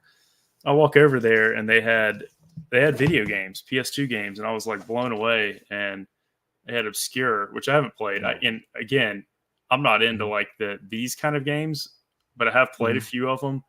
And I'm looking forward to this actually, mainly because I found a video game that was like, an older video game, and it was in a random thrift store, and it was fantastic. Mm-hmm. And it wasn't expensive. So yeah, that was cool. That is cool. Haven't opened this yet. This is on my quick backlog here. Oh, that game's amazing. Everybody said it's really good, and I love shooters, and so I'm really looking forward to this one. And I think I like anything that's got like bright colors, and kind of they might give you the warning that if you're if you're epileptic, then be careful here. Like that calls me. I want to get those games. That game is hard. I love it. Yeah, Anything's hard. There's a lot of shmups out there that I'm like, I can't wait to play this, and then after a week or two, I'm like, screw this game. This is a sadist. Who made this? What is this? It's so hard. Like those games are just like, I don't know, test of patience. But then what happens is you play them enough, and then you realize all you have to do is this little pattern. You swing around this one way, and then that's it. Or like you realize that you go over the top of the screen during one section or something, and it all like clicks. That doesn't make sense to do something like that, Literally think outside of the box, go outside of the screen. Yeah, so a lot of the time a lot of people figure you hang out at the bottom and you try to dodge the bullets, but that's not the best thing to do. A lot of the times you want to be like up at the top of the screen because this weird ass pattern covers the whole bottom of the screen. You just want to hang out up here and then come down underneath it or go over it it's funny. Like I'll be like struggling sometimes, and then like someone in a chat or you'll watch a video and just like, oh, you just stand right here and nothing hits you. You're like, oh, what the hell? I didn't know that. This makes the whole game easy. Why did I do that? Just stay right there. So yeah, I try not to give into those temptations. Shooters. I mean, there's different definitions of hard. Actually, for anybody that's played this Genesis game, my definition of hard shooters, y'all probably can't hear that. One of my definitions of hard shooters is when you can't just push a button and it just shoots. Something like this. Has Yeah, anybody played tap it. this? Hellfire, yeah. You have to Holy actually mash crap, the man! button. I mean, you're like biting your lip the whole time, and then if you lose your power ups, it's like I just want to walk away, man. Like I can't get back to where I was. Oh, there's plenty of games where if you die once, you just start over. You're like, nah, forget it. Yeah. I like shooters, like RPGs, and then I really like stuff that is like the claymation kind of stuff, where where they actually made games of that, like Skull Monkeys. I have that back there. Like things that are like that. I really enjoy those. So I bought Folklore. I'm really looking forward to this one. Yeah, it's because it's got kind of like a weird, a lot about buying games. It's not just about the game to me. If it's good cover, I'll buy things based on the cover too. But yeah, this one looked really cool, and I got it from a friend. So looking forward to playing that one. I haven't played it yet, but it's one of those like must have in your collections for PS3 type games. Everybody says it's really fantastic. So I've never heard anybody say it's not a fantastic game. So yeah. Yeah, it's going back every on PlayStation. It's I don't have a huge PlayStation collection. I pivoted to the Xbox route, and then PlayStation had all the good RPGs, or a lot of the good RPGs, and so I ended up picking up some of the PlayStation stuff late just to get back and play some of those RPGs. But I went off on the Xbox, GameCube, that whole direction.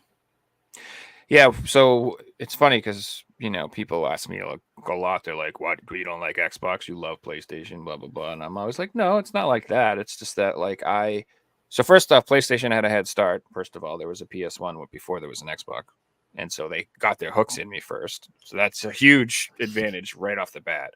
And number two is I've always been into JRPGs. And PlayStation's always been where it's at. Sorry. Just PlayStation 1 was amazing. PS2 is amazing. And, there are some good ones on the Xbox, but yeah, like you said, there's just so many amazing games on the PlayStation for RPGs. It's the way to go. Yeah, it's fun, diving back into it. Actually, in my PS2 right now, I have Path of Neo Matrix. Nice. And it's pretty cool. It's great. I'm living PlayStation 2 now, and it's awesome. At PlayStation 1, I was there. PlayStation 2, it's I'm living it now, and it's fantastic, man. Gotta get Evil Dead Fistful of Boomstick if you've never played that game. It's my favorite PS2 game. I have it on. I think I have it on OG Xbox. They came out on that, right? Yeah. I have that on OG. And then I have an Evil Dead game on GameCube. I haven't played it though. Probably Regeneration. Is that Fistful of Boomstick? I don't remember what came out on the GameCube. See, either that or Regeneration. Those are the ones that came out in that time frame. Regeneration is okay. It's got better graphics than Fistful of Boomstick, but I think Fistful of Boomstick is just better. It's funnier. The gameplay's better. Story's better. Regeneration's got a goofy midget who's constantly cracking jokes and stuff, and it's yeah, I don't know. I like Evil Dead movie too. Hell yeah. This is a Dreamcast one. Okay, Hail to the King. Yeah, that came out on PS1 and Dreamcast. Yeah, that's like a old school tank control horror game, like Resident Evil or Dino Crisis or something. It's actually pretty hard. Anything with the Evil Dead, I'm a huge fan. I'm obsessed. That's my favorite franchise in the world. So, yep. So, do y'all have any good pickups? I got a couple of things to show off. I haven't got any new pickups, but I've been going through my PS1 collection, and we're up to the letter R. So here we have another. A generic racer. This one's called Rage Racer. Rage Racer. Yeah, another one I picked up for $5. Any complete PS1 Black Label game you can get for $5. That's a win.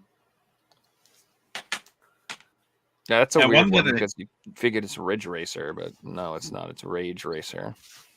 It's like I could see that's definitely one of those like, Grandma gave me Ridge Racer for Christmas, and you get that, and you're like, what the fuck, Grandma? You know? Or Road Rage or something. You mix it up the other way. Yeah, exactly. You're trying to get Road Rash or something.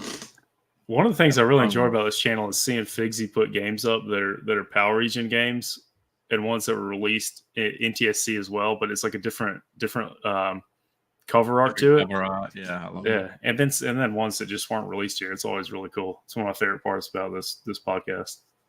Cool. Here's one I did play, and I really love this genre, and that's Railway Tycoon 2.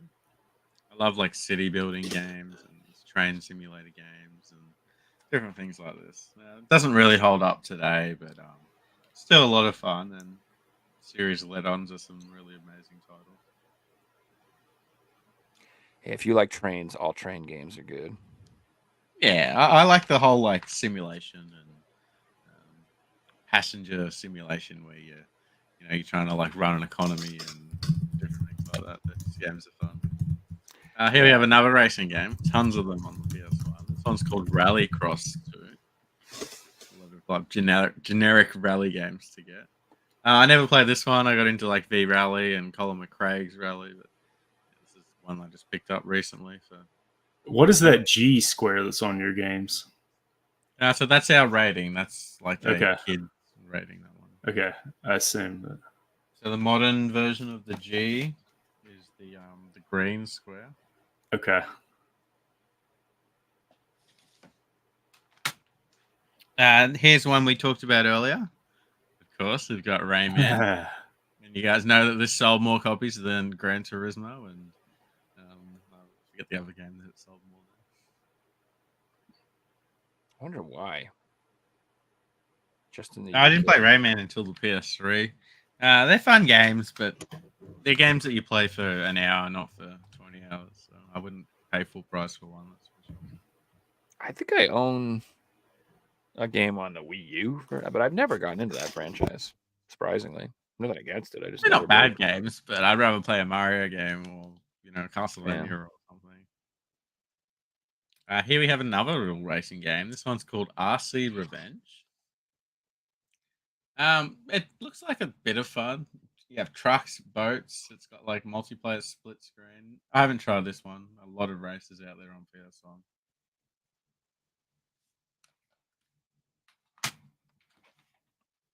Oh, now we're getting into a big series. First Resident Evil game. It's awesome. I don't think I can say anything on this podcast that hasn't already been said about all these games. So in the US, Got the big box. so the original game came out on long box, and it did come out on a small jewel case, and it also came out in the smaller jewel cases. The director's cut, like with the 2 discs, but like finding the regular OG jewel case version is actually kind of hard. I don't know if it's super expensive, but it's definitely the hardest version to find. I either see the director's cut or I see the long box, but I like rarely ever see just the single jewel case. And then there's a greatest hits director's cut that you see a lot too. We got the director's cut as well. There you It go. includes the Resident Evil 2 demo, which is pretty cool. So is that like a double disc case, or I'm pretty sure it's quite heavy. there? Yeah, it's a double disc case, and the demo's on the left side. Yeah, so we got it in the double case, like that. Okay. Yep. So you can guess what's coming up next? Resident Evil 2. And that one was pre-played though. It says. See, this is the type of sticker that I can't take off because it'll just leave residue, and we fighting the sticker for half an hour. It's not worth trying to take it off. Yeah, so you could get it off with goo gone. some goo gone. Yeah, man, you gotta get the goo gone. It's an effort, but I like the ones that just come off. Yo, my girlfriend fucking hates the smell of Goo Gone now. Like it's like I don't like it either. I've got this other thing that's like odorless. That's the same as Goo Gone because I don't like the smell of it. I don't have Resident Evil Survive because it's like $150 for a game I'm probably never going to play. I might get it one day. But I do have Resident Evil 3 Nemesis. Nice. That's a cool cover right there. I don't have Survivor either. I just don't want to play it. To be perfectly honest. Yeah, it's one of those things that if I found it for $50, I'd pick it up. But like, if I got it for cheap, sure. But I'm not spending money on a game that I don't want to play. Like I'm over it. Like if I see a game and I'm like, I do not want to play this game. I don't care how collectible it is. Like, yeah, I feel you. Eternity Century, we have like 30 Alone in the Darks. That's the truth. Mm-hmm. All right, another one that we kind of mentioned today, but the real one, Ridge Racer Type 4. Mm-hmm. This one is from a video game shop. It's got the OG Hollywood video game on the back. Dang, Hollywood Video was worldwide. That's what I'm talking about. They spelled Australia wrong. I actually never seen one, so they were in Australia, but I never visited one myself. So they spelled Australia wrong on the back of that game. Product of Austria. I'm just being an asshole, dude. Oh. Next, we have another classic game that I've played plenty of times on PC. I never actually played the PS1 version, and that, of course, is recent. Oh, dude, that game is banned. How many players is that? 4? Yeah, 1 to 4 players. Okay, really awesome. And it can use the multi-tab, etc. Yes. If you're looking to end friendships, get in fist fights, and have an awful 4-hour-long time, play Risk. Good God, that game. Figsy, I don't know if y'all played this there. Anybody on here? Okay, so a lot of the comments were I'm 30, 35, 37. So everybody's right around like this age. My wife and I will play the Jeopardy games on original Nintendo, and they're so hard because it's like late 80s Jeopardy. And it's like, yeah, it's killer hard. You're like Bo Jackson. Oh, yeah. Well, you've also got to use the time. Like if they ask a question about someone that's still alive, things might have changed. So you have to be like, hang on, all that stuff happened after 1987. What happened before it? And I highly recommend if y'all play games with your spouses, highly recommend trying that. Dude, I tell everybody to do that exact thing. Get all the Jeopardy games from all the years because they're super fun, and like you might find one that's like, that time period that you really like. Trivial Pursuit's the same way. Like if you get a copy of Trivial Pursuit that was made in the 90s, good luck, dude. Like I had one as a kid that was like made in the 60s. I struggled playing it. Yeah, good luck. Yeah, good luck. All right, next up, here's an absolute classic that I loved. I haven't got all of them. They're quite expensive. Heck I'll yeah. pick them up later. We've got the real Road Rash. This is Road Rash 3D. That's another good example of really cool cover art. Yeah, very different from ours. So much fun. If you don't know what this is, I like that Knuckles. Like, motorbike riding, but it's like fighting on motorbikes. So you got weapons and you're trying to knock everyone off their bikes and stuff. Here's ours right here for reference. Dude, I love those games. So different. Yeah. Oh yeah. I think I like the cover you guys got better. I like the I definitely like y'all's better. So here's a really interesting one. Now, I actually sold this game because I thought it was missing the artwork, and I later rebought it, realizing that this is how it is complete. So the Australian version of Roll Cage doesn't have front artwork; it just has this manual, and it's literally how the game was sold. And it says, "It looks like." It doesn't look right. Yeah. No, it does not look right. Okay, so it was from a pack. That's why it does make sense. So the front cover of the box would have been like a double pack. Would have had the artwork on it, and then when you pull the game out, it's like this. So there's a reasoning behind it. That's a sick game, by the way. If anyone like you want like a fun racing game that's kind of cheap, that game's fantastic. Have you played Grip on PS4? Grip Racing. It's like a spiritual successor. Oh yeah. That super fun game too. Like I love that game. Really fun. Our final game we're going to talk about today, and I believe Limited Run are doing a remake or one of the games in this franchise. And that is this one is the Rugrats Paris the movie. Mhm. One of the Rugrats games is getting a remake, right? I don't think it's a new game. I Oh, don't think it's okay. a remake. Oh, that's dope. I think it's like a new. I could be wrong. I don't know, but I'm pretty sure it's like a new retro inspired like NES game. Yeah, it's because they had the hook and the bait right in front of me, and I almost bit it, and then I said I'm going to sleep tonight and see if I want it tomorrow, and I didn't do it. But yeah, they make it into a cart, right? They have like two kinds of two colors or something. Mm-hmm. Yeah, that's a good way to go with a lot of games these days. I feel like my first instinct is like, oh, I want that, and then I'm like, let me think about this, and then do I really want it? And then I end up like just forgetting about it, and that means I don't really run. Yeah, we do have some nice collections in this videos right now. Everybody has some sick stuff. It's pretty awesome. I don't have a lot of stuff here. I only have a couple things here. So do you remember a while ago I showed off my PSP Capcom games that had like the lines at the bottom and they kind of like make a picture or whatever? Do you know what I'm talking about? I can get them down again if you want, but basically, I could never get the lines to like line up correctly, and I was like, what the hell? And so then anyway, this dude on Twitter posted his picture, and he's like, my little Capcom collection, and I realized I'm missing two of them. That's why I can't get the damn lines I didn't have them all. So I bought one of them, which I didn't have, but I do have it now, and it's Monster Hunter Freedom. Nice. And what I'm talking about is for PSP, there's like this selection of Capcom games. I see that I little can't see it. line. Yeah. You see that little line? Yeah, I should just grab them. Hold on. I'll show you.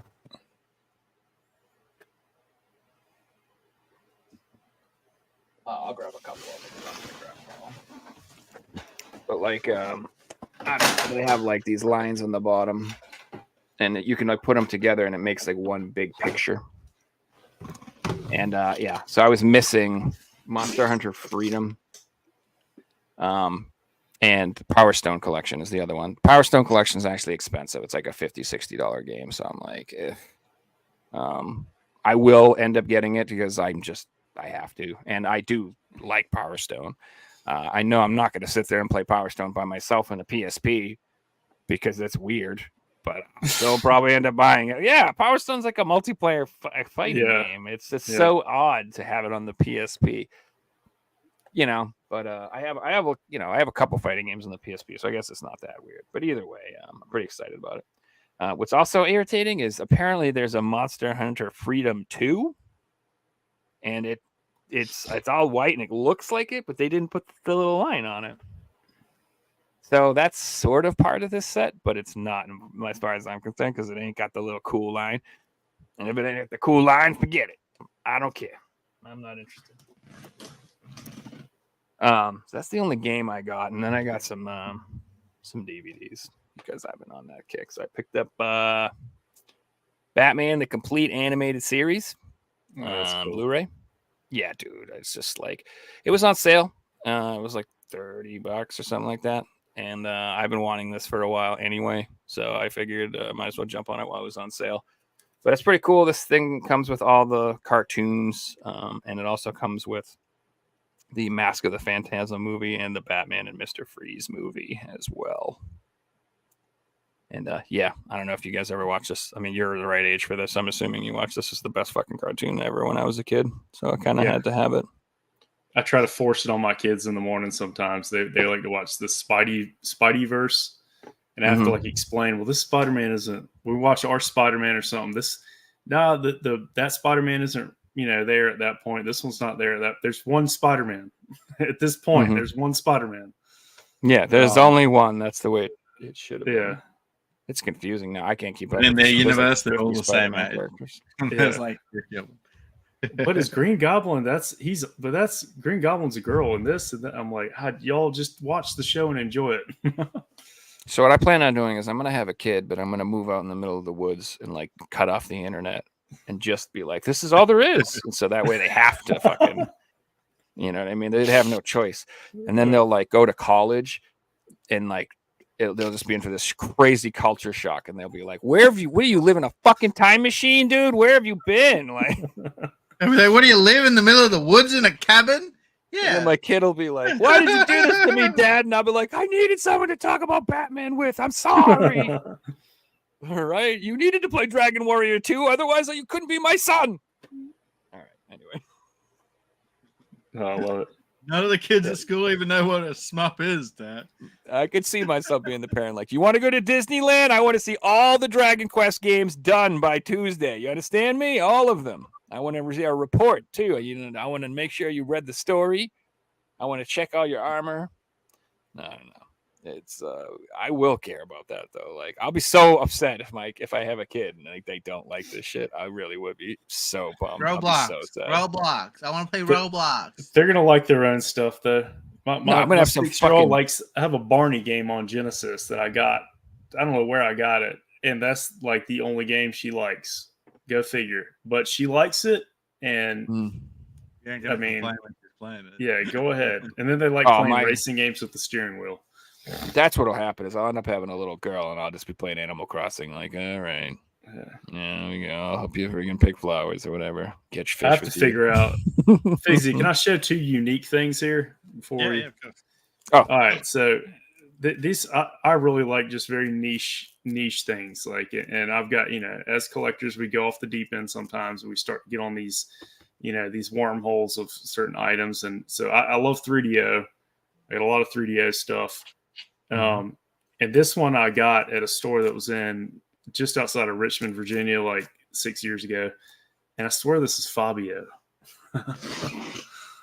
Oh, that's awesome. It's sealed still, but Such a Immortal Desire. Does that look like a young Fabio or something? Yeah, either that or he's like the bassist in Whitesnake or something. Yeah. And of course the back, just wow. chicks. But yeah, that's 3DO.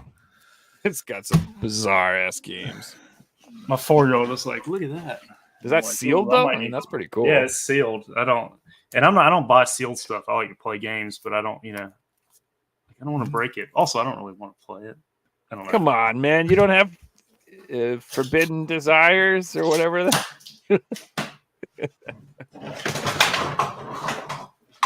Figsy, y'all had Blockbuster, right? We have what, sir? Blockbuster in Australia. We had Blockbuster. Past tense. I love rental cases. Oh, that's awesome. Oh, that is cool. Is that when you like rented out the console? That's what that was. Yeah, dude, check this out. This thing is legit. It's like I'm opening a case of $1 million here. It's like Pulp Fiction. Deal or no deal?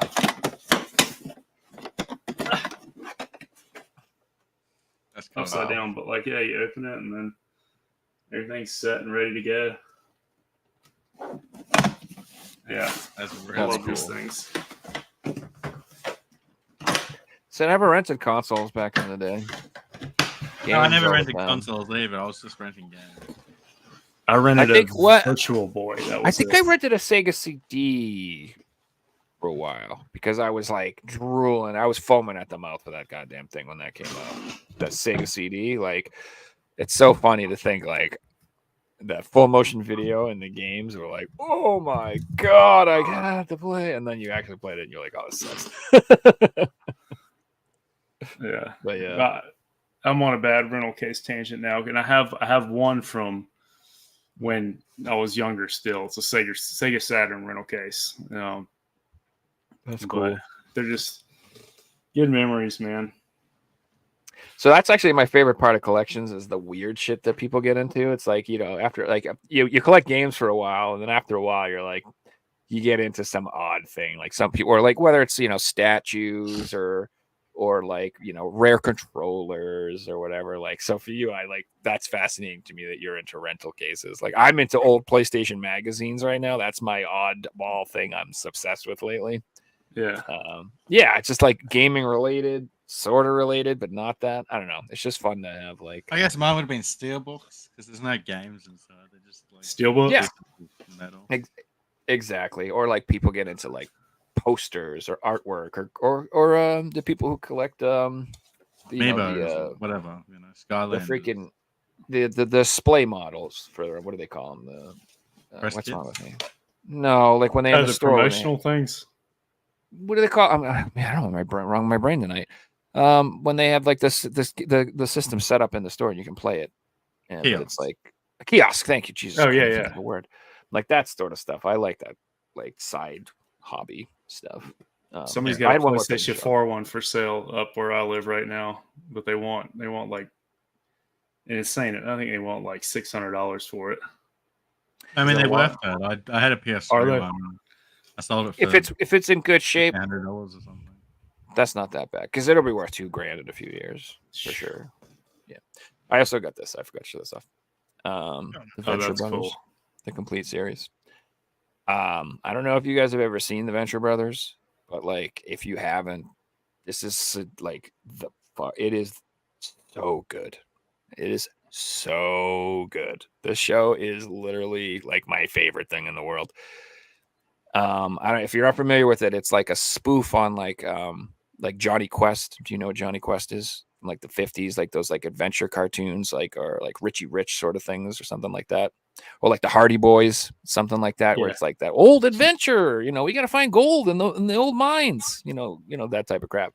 But it's like a funny comedy version of it where the Venture guy is like he was like the kid hero, but now he's like older and he's like bald and he's pathetic and he's kind of a loser and he's like living off his family's fortune and like he's just it's just kind of a schmuck, and it is so funny, dude. So if you like comic books at all, and especially if you like old, like I don't know how to describe it, but this stuff, it is so good. This show is so goddamn funny. But what I will say is that the first season is like a little more low budget than the rest. So it's a little tough to get through it. But if you can please get through the first season, you will love everything else. And you have to watch the first season because it's one of those shows where like they make jokes in season 4 about crap that happened in season 1. And you really need to know it because like that's what I like. I like shows that like don't hold your hand. I like shows that assume the viewer is intelligent and can understand jokes and can make connections and can like it doesn't need to have things explained to them. And this show doesn't explain shit. Like they say a joke, and if you get it, it is funny. But if you don't, you're like, I don't get it. But if you do, you're like, oh my God, that's so funny. Because if you remember in this episode, this guy was this, and he was his uncle, and he did this. And remember, he took him to camp, and he did this. Remember that whole story about this? That is hilarious. Like it's so well written, dude. That show is amazing, and it has Brock Sampson in it, which is like the greatest character ever made. So anyway, I just want to rave about Venture Brothers. It's so good. It's the best show ever. So definitely watch it. And that's all I got. I can't say I've watched it before, but I don't really watch much TV at all. So like I said, if you watch the first season, you'll be like, what is he talking about? This is like mildly entertaining at best. But if you can stick it out and make it to season 2, you name your cats Hank and Dean, Lulu. Like you're like my favorite person. You never know. So now we can bond over this. I love it. Now, did you replace your cats 3 or 4 times? You know what I'm talking about? I don't even want to tell you the jokes.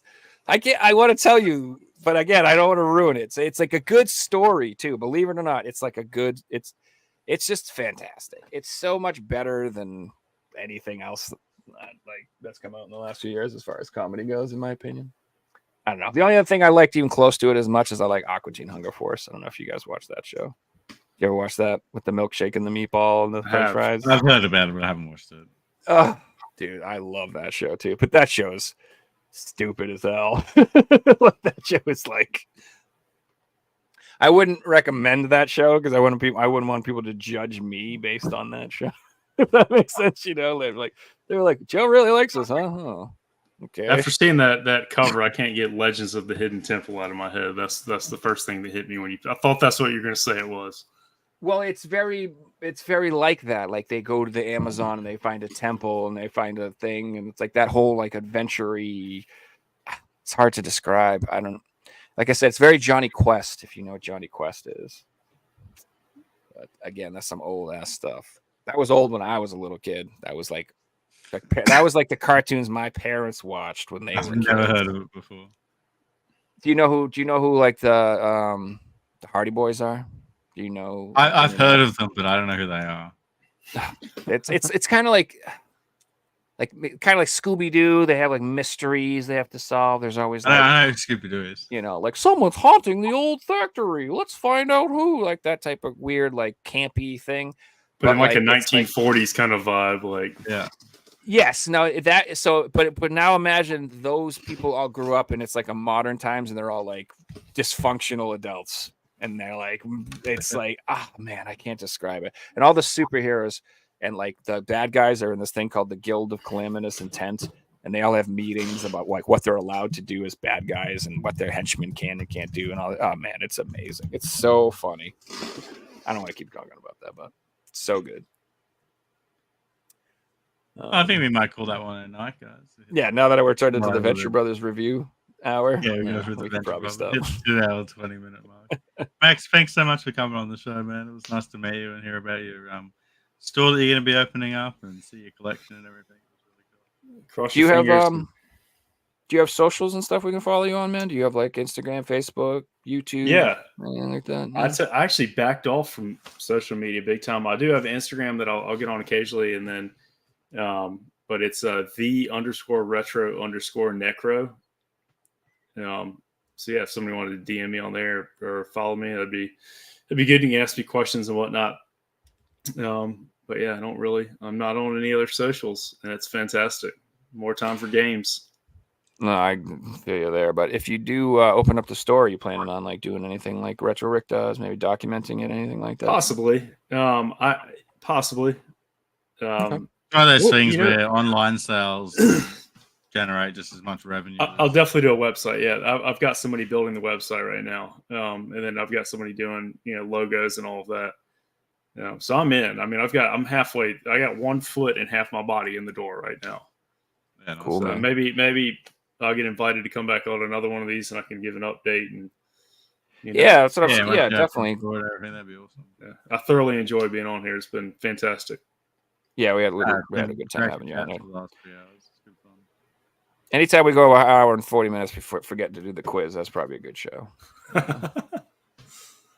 Sorry a lot about of that Americans quiz, by still the on way. here, I guess, which is great. People staying up to 1:43 daylight Oh, savings yeah. time. I love y'all. That's right. The Well, dedicated. thanks everyone for watching. Have a good night, and we'll see you guys on the next one. Night, everybody.